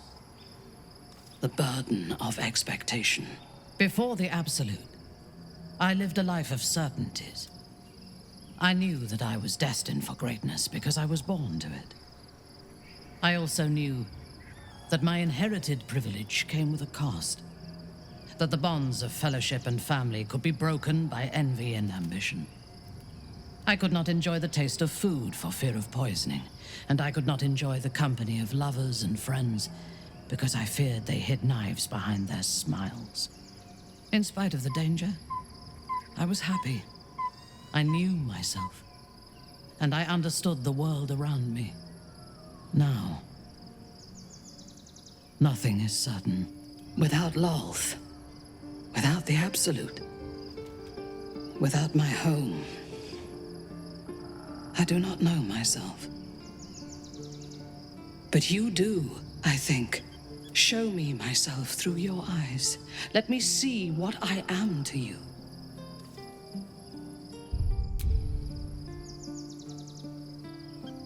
She joins her thoughts with yours, and you are as one.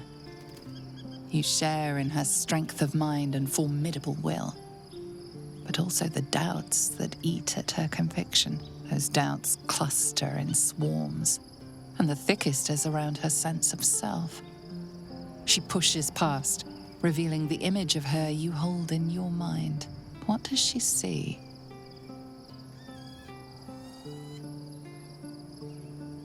The cold shell of Minthara's mind melts away, and you are drawn into the heart of her, warm, passionate, and dangerous.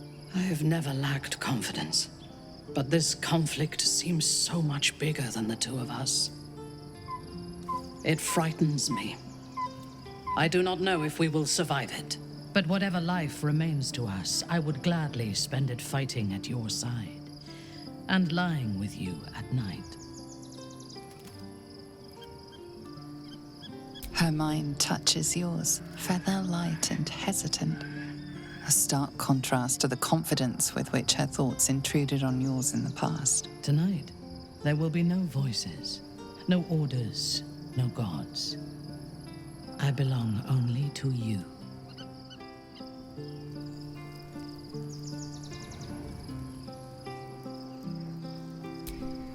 You wish to consult me?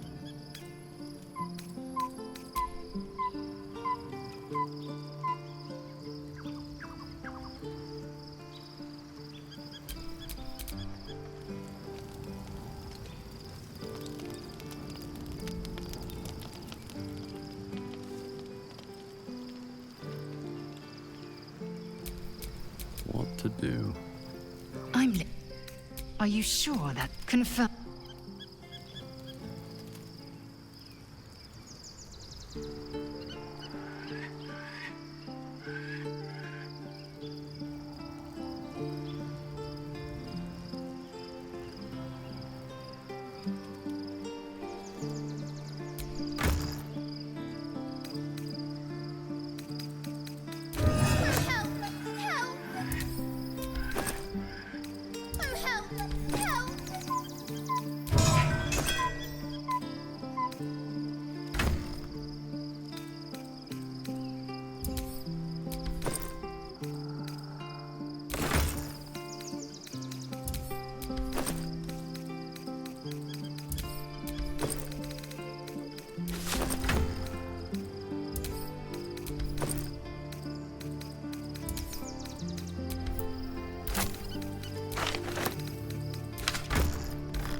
enemies still draw breath.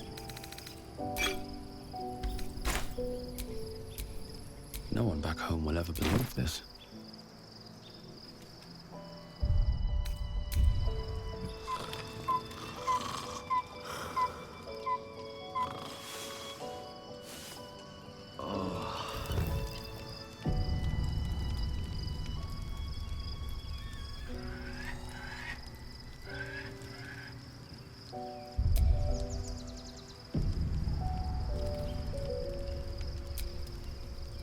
So, there's been a mind flayer inside the artifact, or astral prism, the whole time we've had it.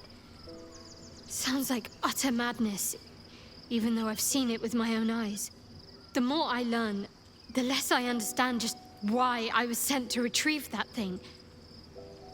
But it matters little now. Lady Shah has given me a new mission, and the prism plays no part in it. In fact, it seems like the Mother Superior's concern alone, and she has strayed from the Dark Lady. She will be in for a rude awakening when I finally stand before her again. But I digress. Did you want something?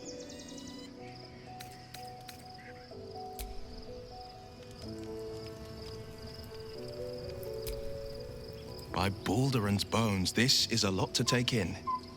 Let's see if I've got this right. 1, we've been carrying a mind flayer around with us this whole time. 2, it's been appearing as someone else in our dreams, cajoling us to embrace our new illithid talents. 3, the mind flayer's been siphoning a Githyanki prisoner's powers to shield us from the Absolute's voice. Did I miss anything?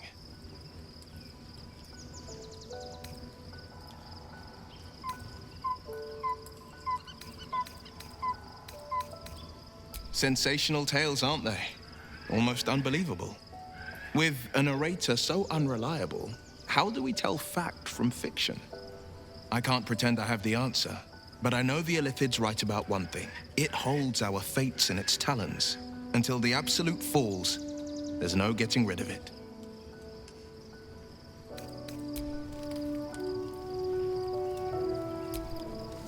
I'm listening. It also promises to break us beyond repair. This ossified parasite does not make us more, but less. Do you not feel the cold where once there was heat? The void where your soul once resided? I know, and I won't.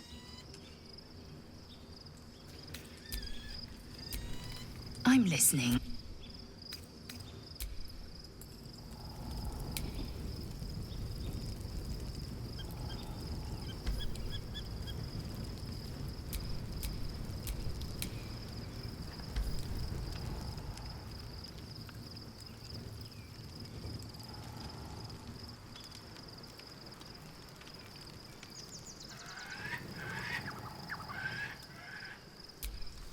The dog wags his tail, a small bag clenched between his teeth.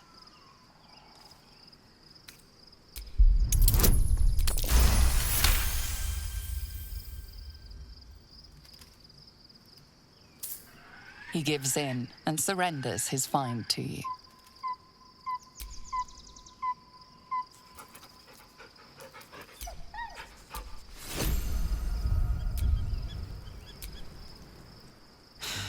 Gods. A mind flayer's been getting their tentacles all over our dreams this whole time. I'm really not sure about putting any trust at all in this thing. It's already shown itself a liar.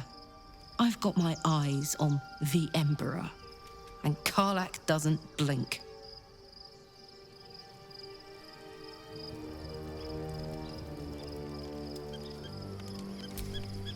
You wish to consult me?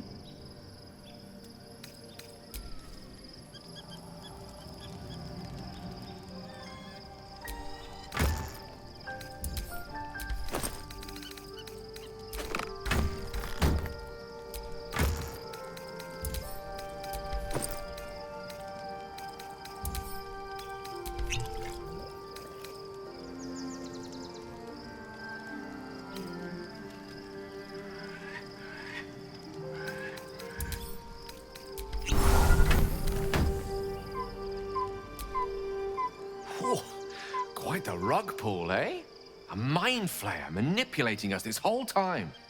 Such creatures are not to be trusted as a general rule, though this one does appear to have had a significant hand in our survival up to this point.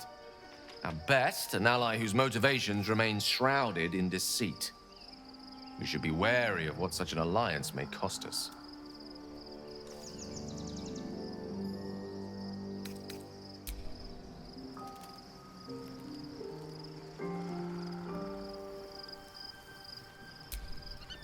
So, we owe our lack of tentacles to one of the very creatures that kidnapped us. At least my lack of tentacles. I'm not sure what's next for you.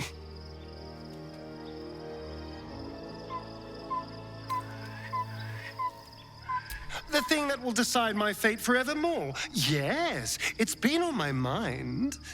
Why?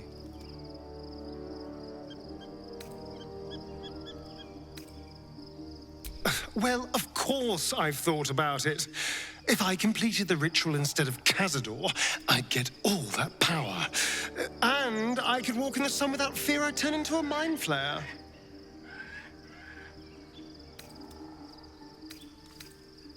Of course, I don't even know if I could complete the ritual. It may be impossible, but it certainly is tempting.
We must find where Gortash and Orin have established themselves, and take their nether stones.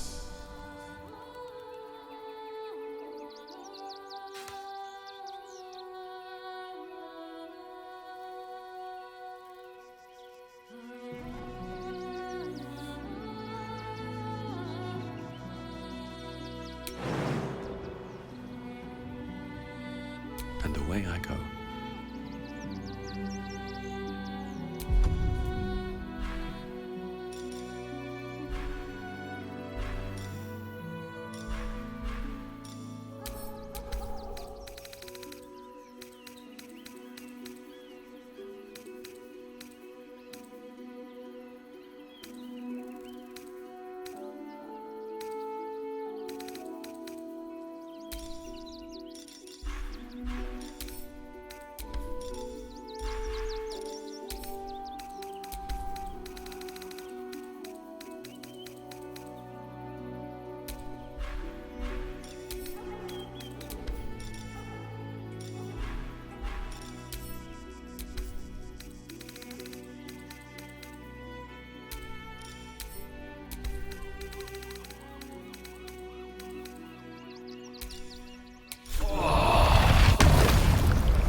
Excuse me.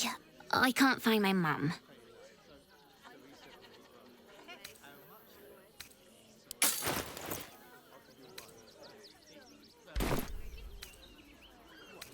She was sick. She had spots on her face and hands. She went to go get some herbs, and she was supposed to come back the same day. That was last 10-day, though.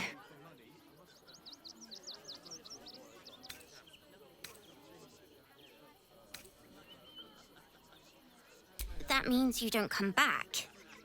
My mum is coming back, though. She's looking for me. If you see her, tell her Yenna's looking for her. It's really scary when you're alone without your mum. Anything you want for supper? All the treats your tummy can handle.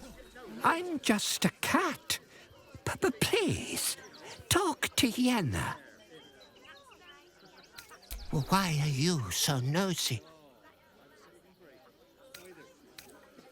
Nothing good, I don't think. She was so very sick.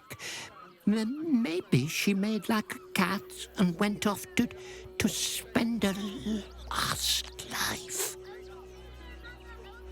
Yenna is my best friend. She's kind. Help her, not me. Please don't.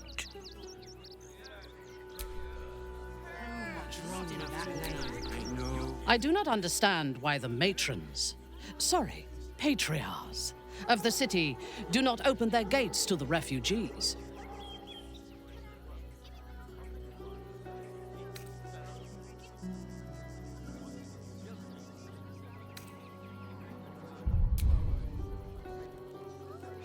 I do not disagree, but to turn them away would be wasteful.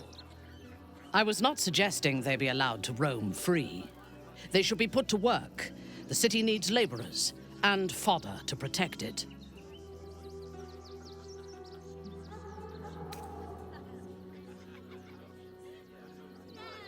Yes. And if they work hard enough for long enough, the city might allow them to earn their freedom one day.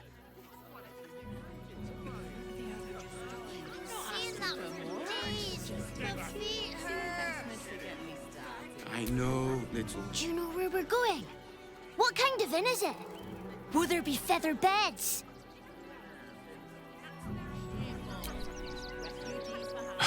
Can't talk. I'm sorry. The little one needs all of my attention.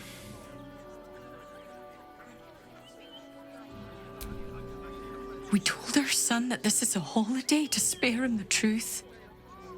We don't have homes to go back to. Nearly there now. You can see the city. Up on the hill. You're going to hire all the refugees.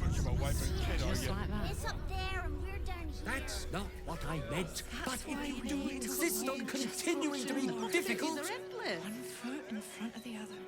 What do you get out of it? The place was empty. Keep those thugs away from my family. Danuvia! Get these squatters out of my house now! Arthur, sweetheart, you paid me and my boys to be caravan guards, not cattle wranglers. If you want us to get our hands dirty, it'd be our pleasure. But that'll be extra.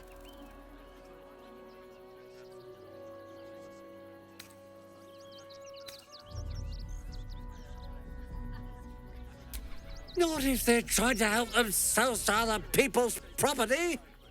I just want to remove these unlawful interlopers from my property.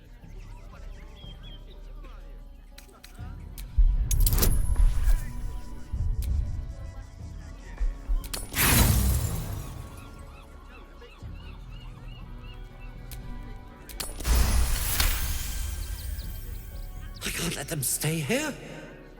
What if the little brat gets into the basement?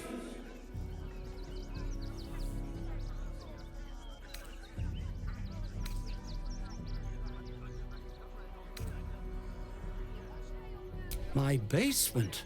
Oh, nothing interesting, just materials. I'm a craftsman, you see. Look, I have some very valuable components in there.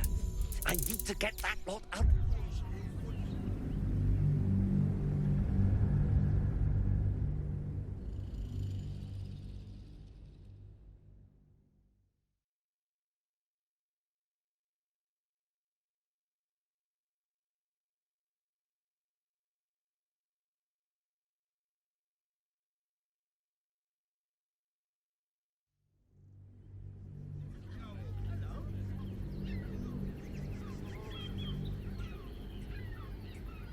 I just want to remove these unlawful interlopers from my property. I can't let them stay here.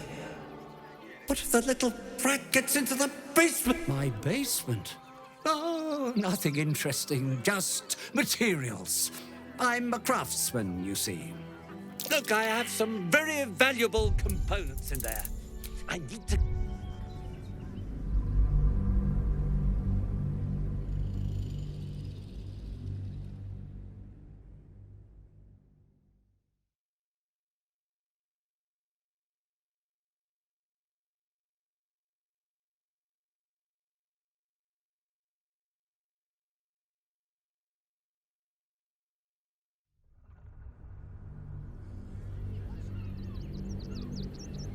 I just want to remove these unlawful interlopers from my property. I can't let them stay here. My baby... This man is definitely lying. And he's really hoping you don't pry any further. Look, I have some very valuable components in there. I need to get that lot out before they damage something.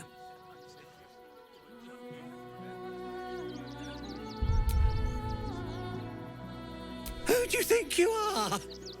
Zenobia? People are lining up to break into my property. Do something about it. You paid us to protect you and your high-quality merchandise on the road. And we've since arrived at our destination. As I said, anything else is extra. This is the last time I hire someone from the guild. Fine. Here's the extra. Finish the job. Now, please show this meddler some of that famous Rivington hospitality.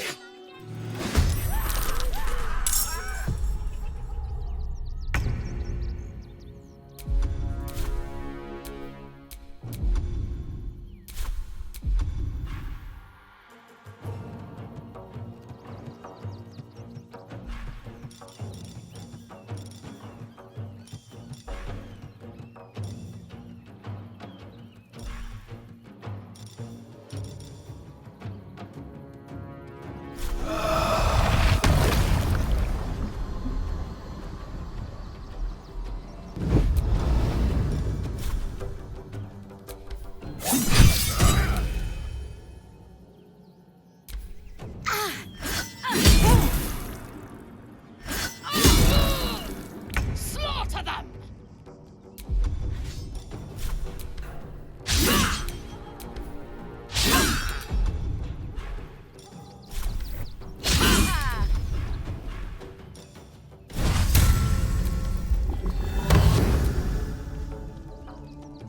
The island!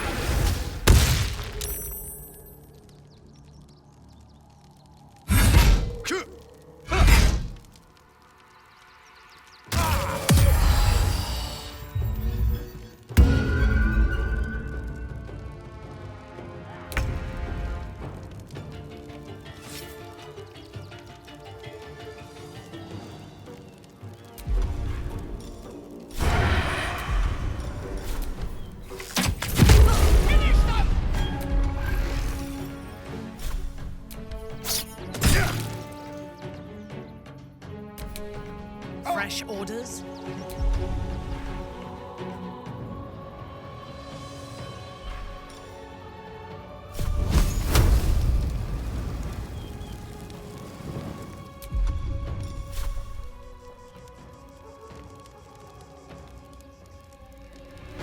Vengeance!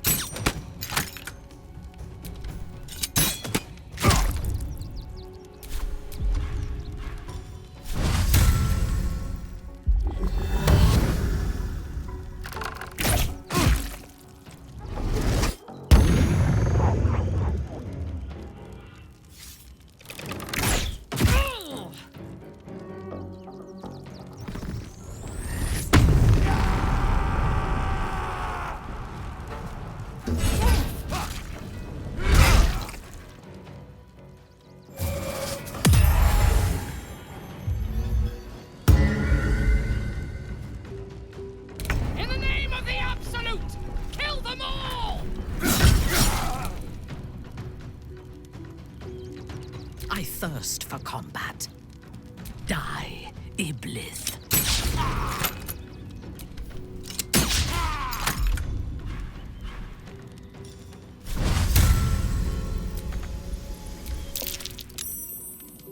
The animal!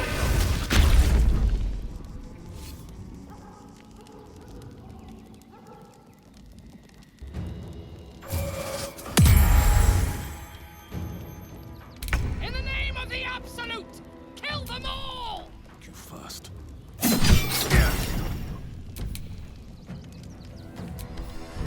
victims wait.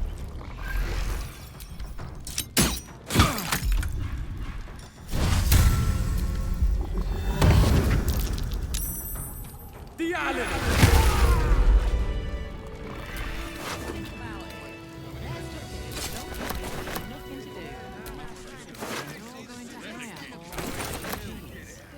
Just like that. Cleaning, cooking, construction. Possibilities are endless. What do you get out? All right. You won. You won. What more do you want from me?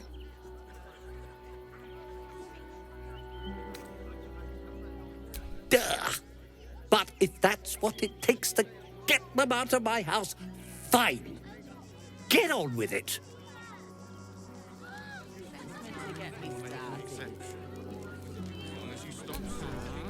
I see those animals are out of the picture.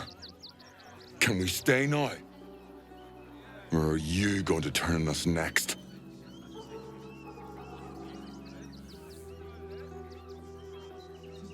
Same way lots of us did.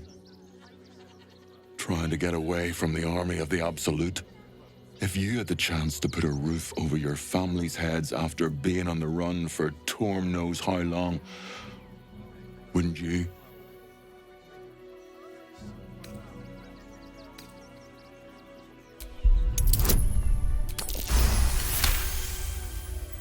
You're seriously gonna throw us out? Throw my child out? You're just as bad as the rest of them.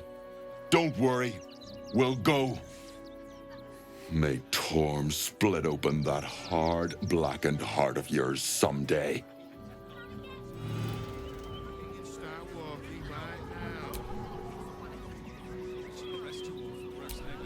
Finally, those awful squatters are gone. I can feel everything unclenching already. I've got so much to do now, I'd really better get on with it. Excuse me, would you? Refugees for hire. Catchy, right? Mate, there is so much wrong with that name. This is ruined.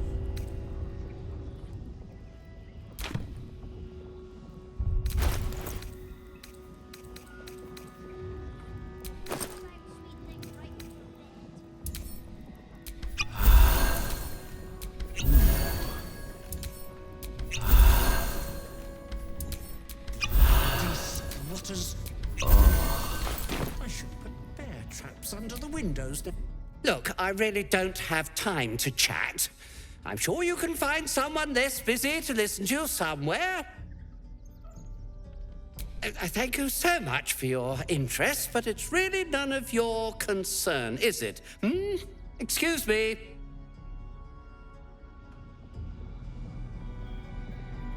Where is my candelabra? Did they take my grandmother's candelabra?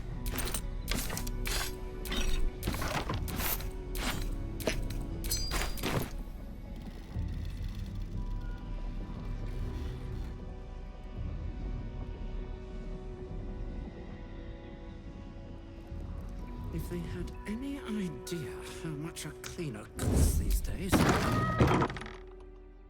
Seemed you're hiding.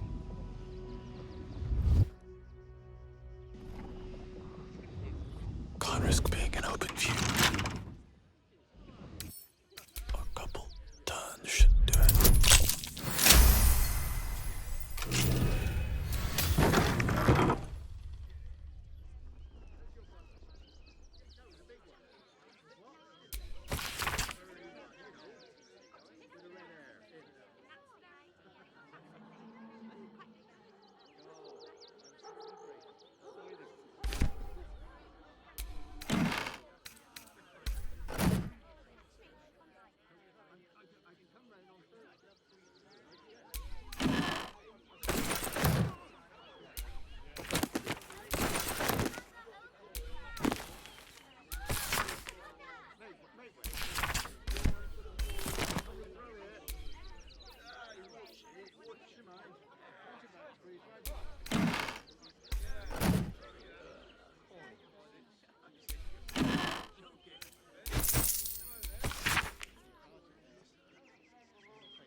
Not bad. I've had better days. And worse ones.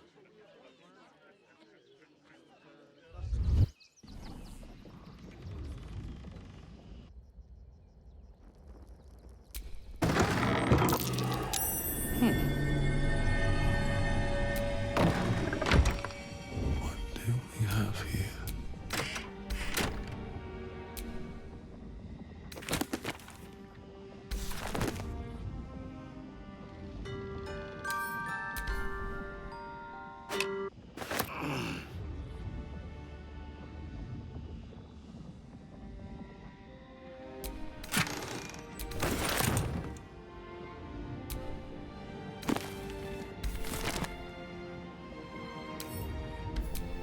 I spy with my little eye.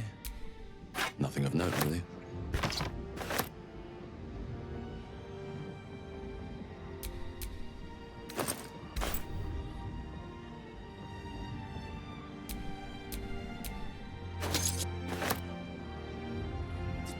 Take my grandmother's candelabra. Step carefully. There's a trap.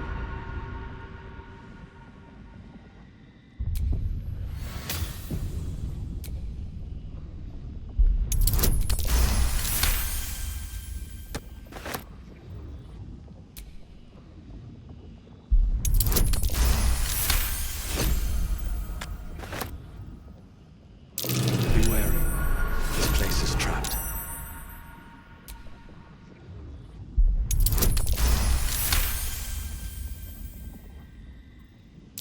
Be wary.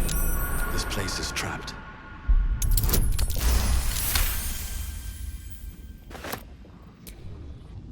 Watch how you go. It's a trap.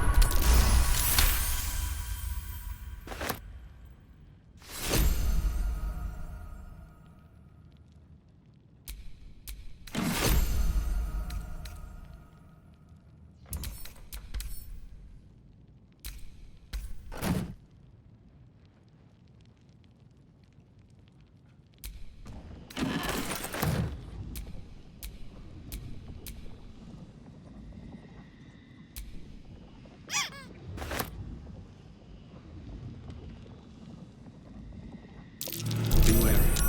This place is trapped.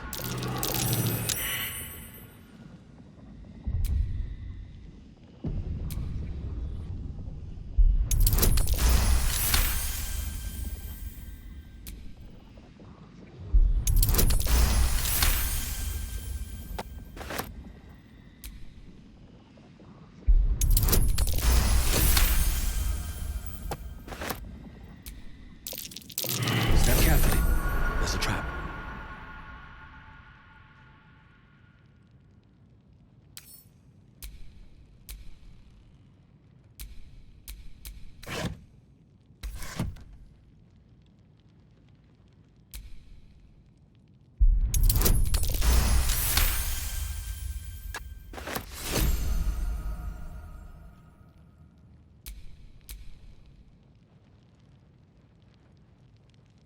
Be wary.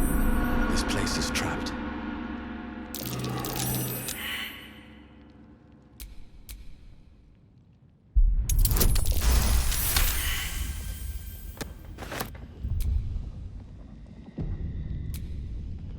Step carefully.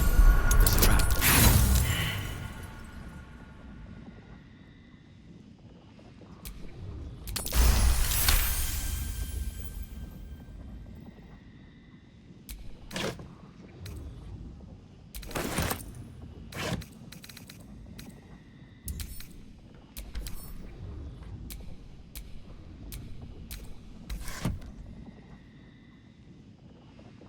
Watch how you go.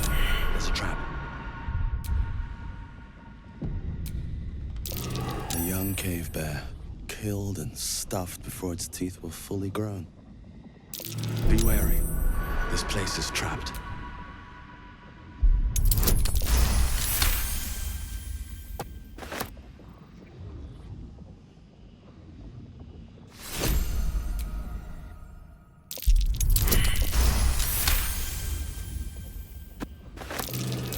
Trap. Be cautious.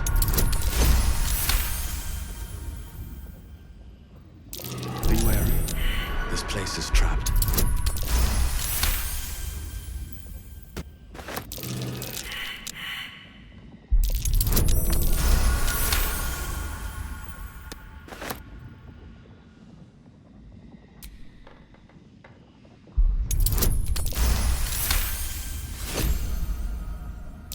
Step carefully. There's a trap.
Be cautious.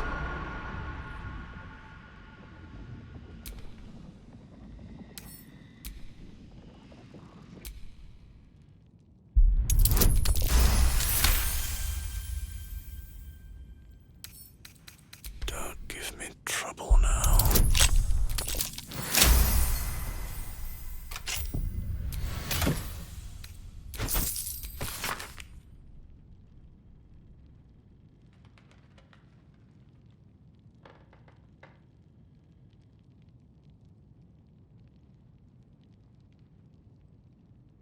Might be worth checking Arthur's donations. Looks like his generosity is compromised.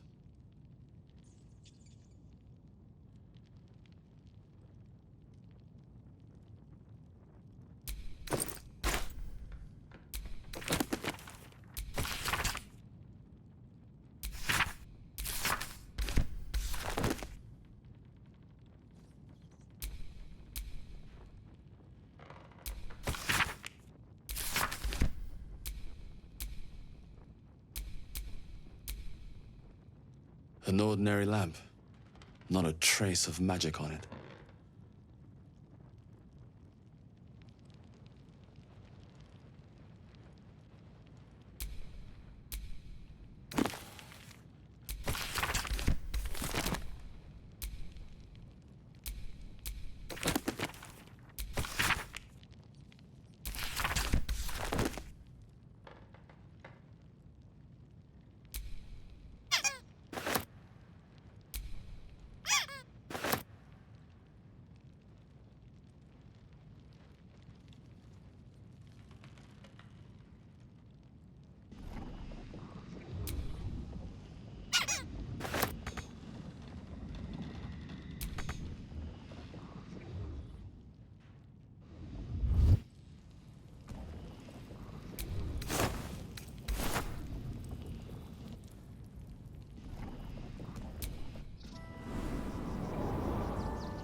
You again. Did you need something? Sinister? Nonsense! Those are experimental toys, guaranteed to bring a smile to the face of even the unhappiest child. They're extremely precious, and you shouldn't be poking around in my workshop and tampering with them.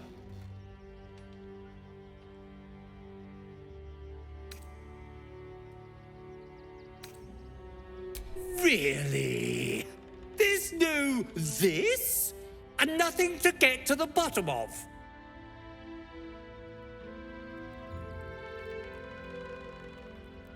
I go away for a few days and the place is ruined.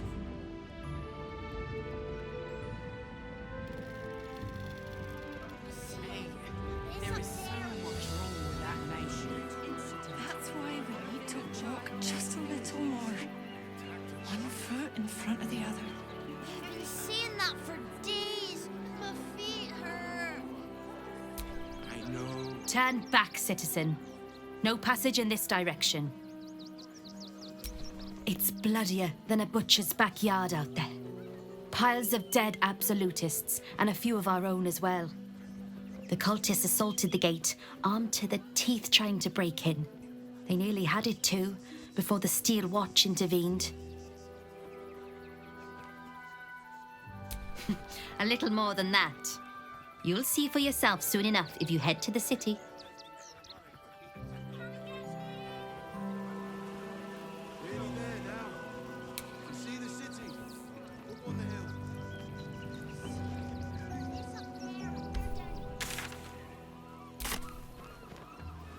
Just a little more. One foot in front of the other. Seeing that for days. My feet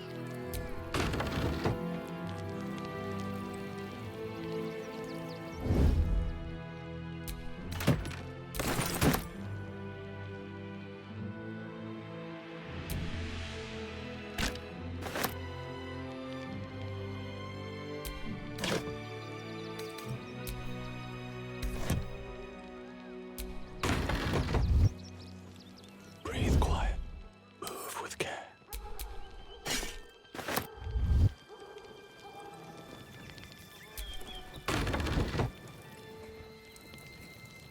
That's a friendly-looking shadow.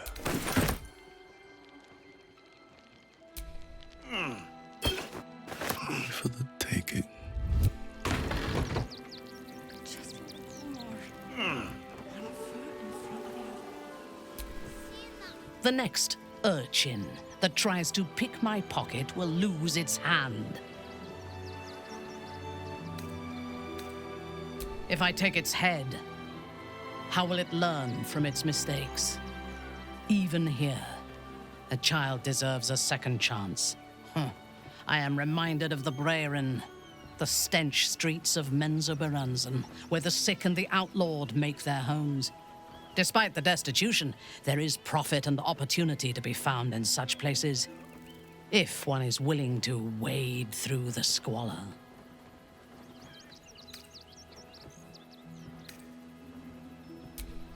From the still, dark waters of Lake Donegarten to the black academies of Tierbresh, it is a city of wonders and terror.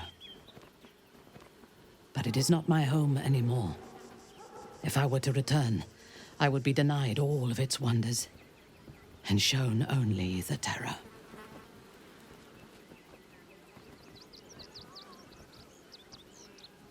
I am a daughter of Menzoberranzan's most ancient and powerful house, the Bainray. I lived a life of privilege and danger.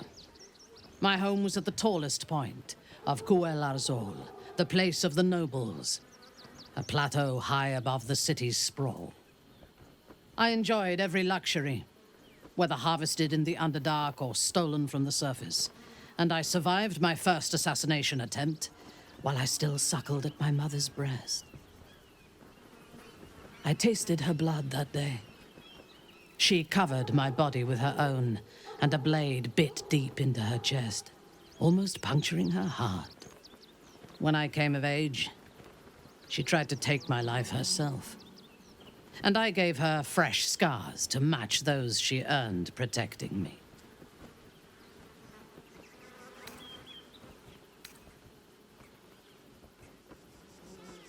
Yes. My house trained me to be a soldier in Loth's service, and my mother showed me how to survive the perils of society.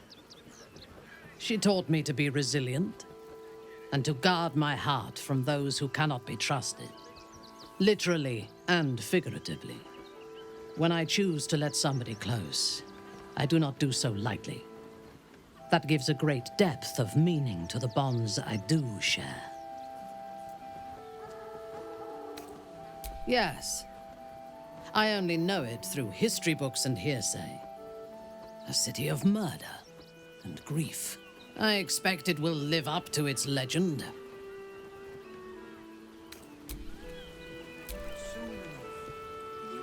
Anything you want for supper? All the treats. No passage this way, I'm afraid. Turn back. It's for your own good.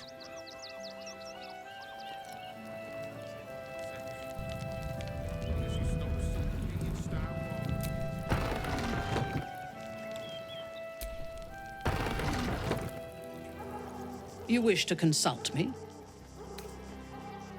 I am yours. Come to me.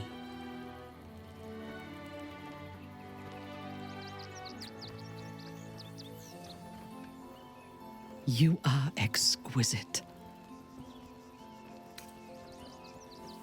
I am yours. Come to me.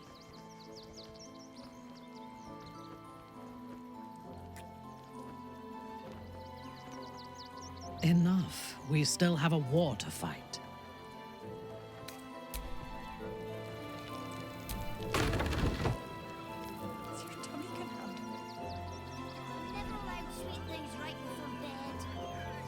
This one time, we'll make an exception. As long as you stop sulking and start walking right What in the now. hells was that? For a moment, I thought the city might sink into the Underdark. Nearly there now. You can see the city. Up on the hills. Refugees can't stay near the Rivington. They're a danger to all of us. Got diseases? Then any one of them could be a spy for the Absolute. Careful. Do try the grass, should it take your fancy. Such sweetness should be shared. For supper.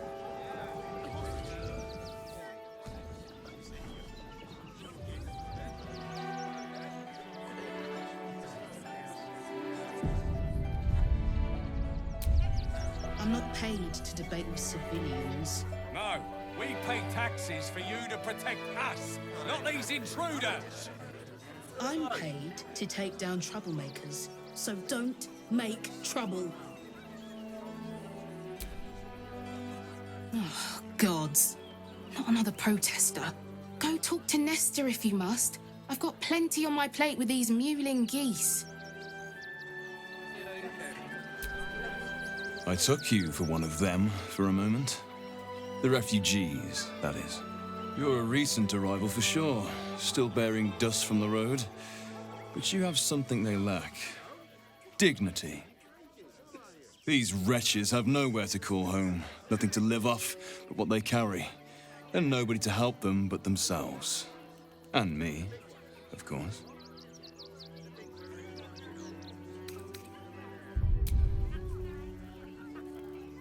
Indeed.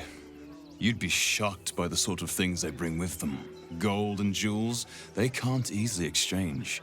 Heirlooms, rarities, sentimental items, even cremation urns. Alas, you cannot eat grandmother's ashes, nor can you easily trade a golden candelabra for a bowl of soup. That is where I come in. Liquidity. Their heirlooms for my gold.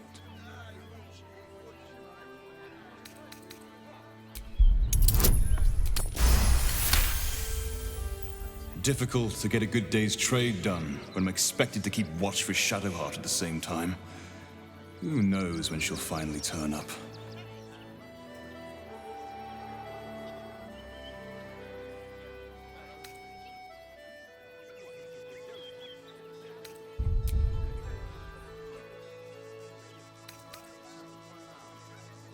Is that so? Well, perhaps you should retrieve her then.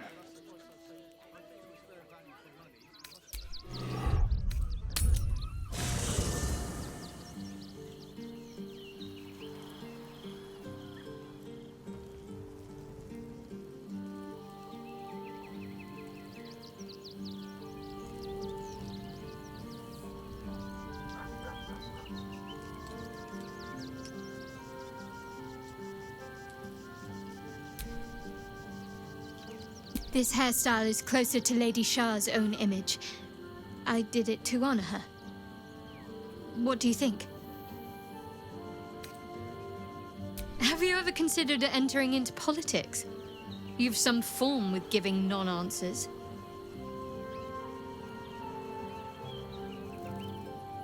I do. The Mother Superior will have ordered them to keep watch for my return. Find one, and we discover what comes next.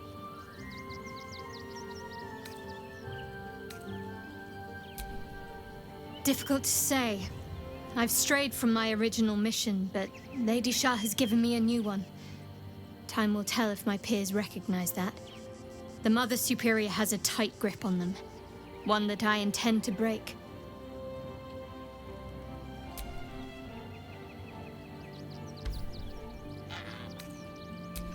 Worm's Crossing is a choke point. If I wanted to intercept a new arrival, I'd find somewhere before the bridge, blend in amongst the crowds, and wait. Most people seeking entry to the city will be refugees. I'd look wherever they're gathering. Worm's Crossing. We could be inside the city walls before long. And I could be back where this all started. All right, some company wouldn't hurt.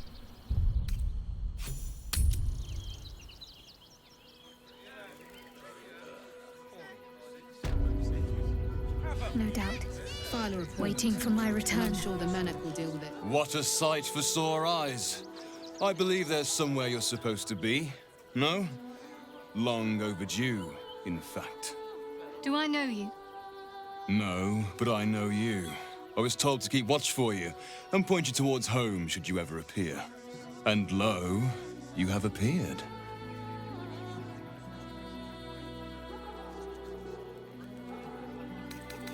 Mother Superior sent you. Go on then. Where do I go? So close to home, and yet you need a guiding hand. Amazing how malleable, or fragile, the mind can be. First, you need to continue onwards into the lower city. Then, seek out a place called the House of Grief. It may not be quite what you expect, but I assure you, it's the right spot. Go there, make yourself known. You will be given the welcome you deserve. Can't you show me yourself? Oh, no. I must remain here. In truth, I'm glad to keep my distance for now. There's been some tension in the ranks. Seems a great deal is riding on the outcome of your mission. Besides, I have business to attend to, wares to sell. Our great endeavor cannot run on faith alone. We need funds. Have a look, if you wish. Otherwise, I think we're done. Try not to dawdle too much in the city. Mother's waiting. If you're looking for companionship, I hear they can cater to almost every taste in Sharess's caress. I am not on offer, unfortunately.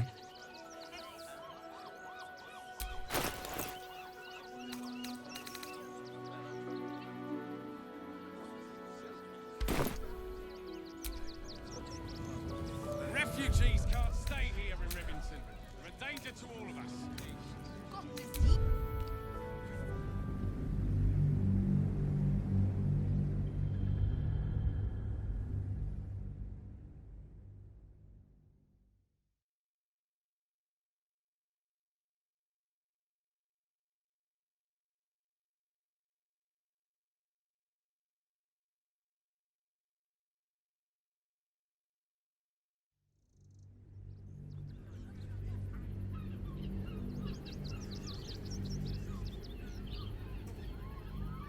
Difficult to get a good day's trade done when I'm expected to keep watch for Shadowheart at the same time.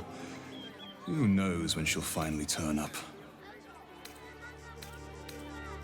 There is an enterprise within the city that I help to support.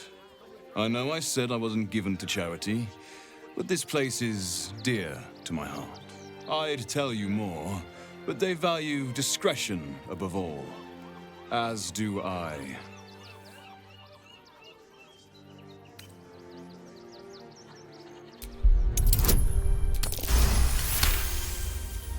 You're like a dog with a bone, aren't you?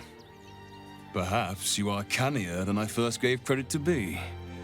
I have some very special wares reserved for exclusive clientele, but I think you've earned a peek.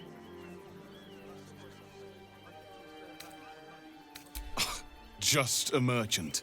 At least look at what's on offer before you embarrass yourself.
Trade secrets.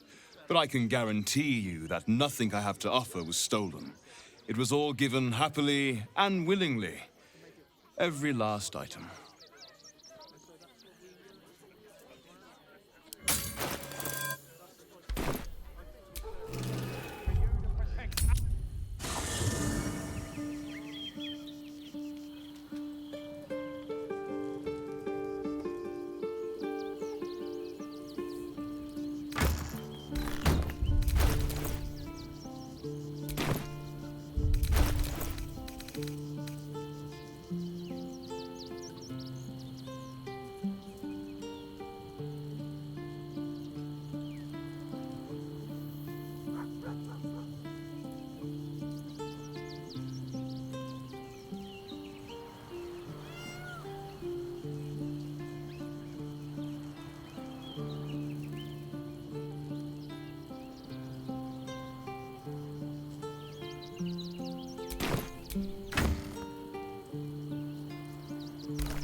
Welcome.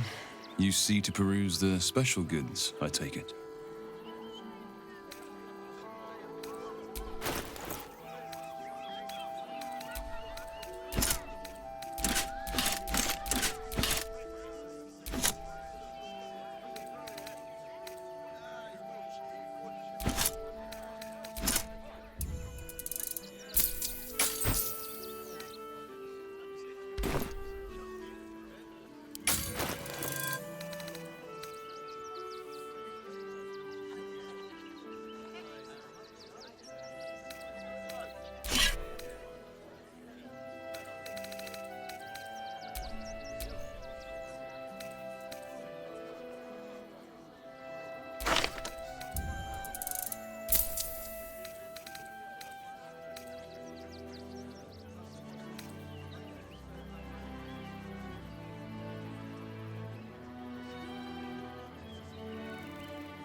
To take down troublemakers. So don't make trouble.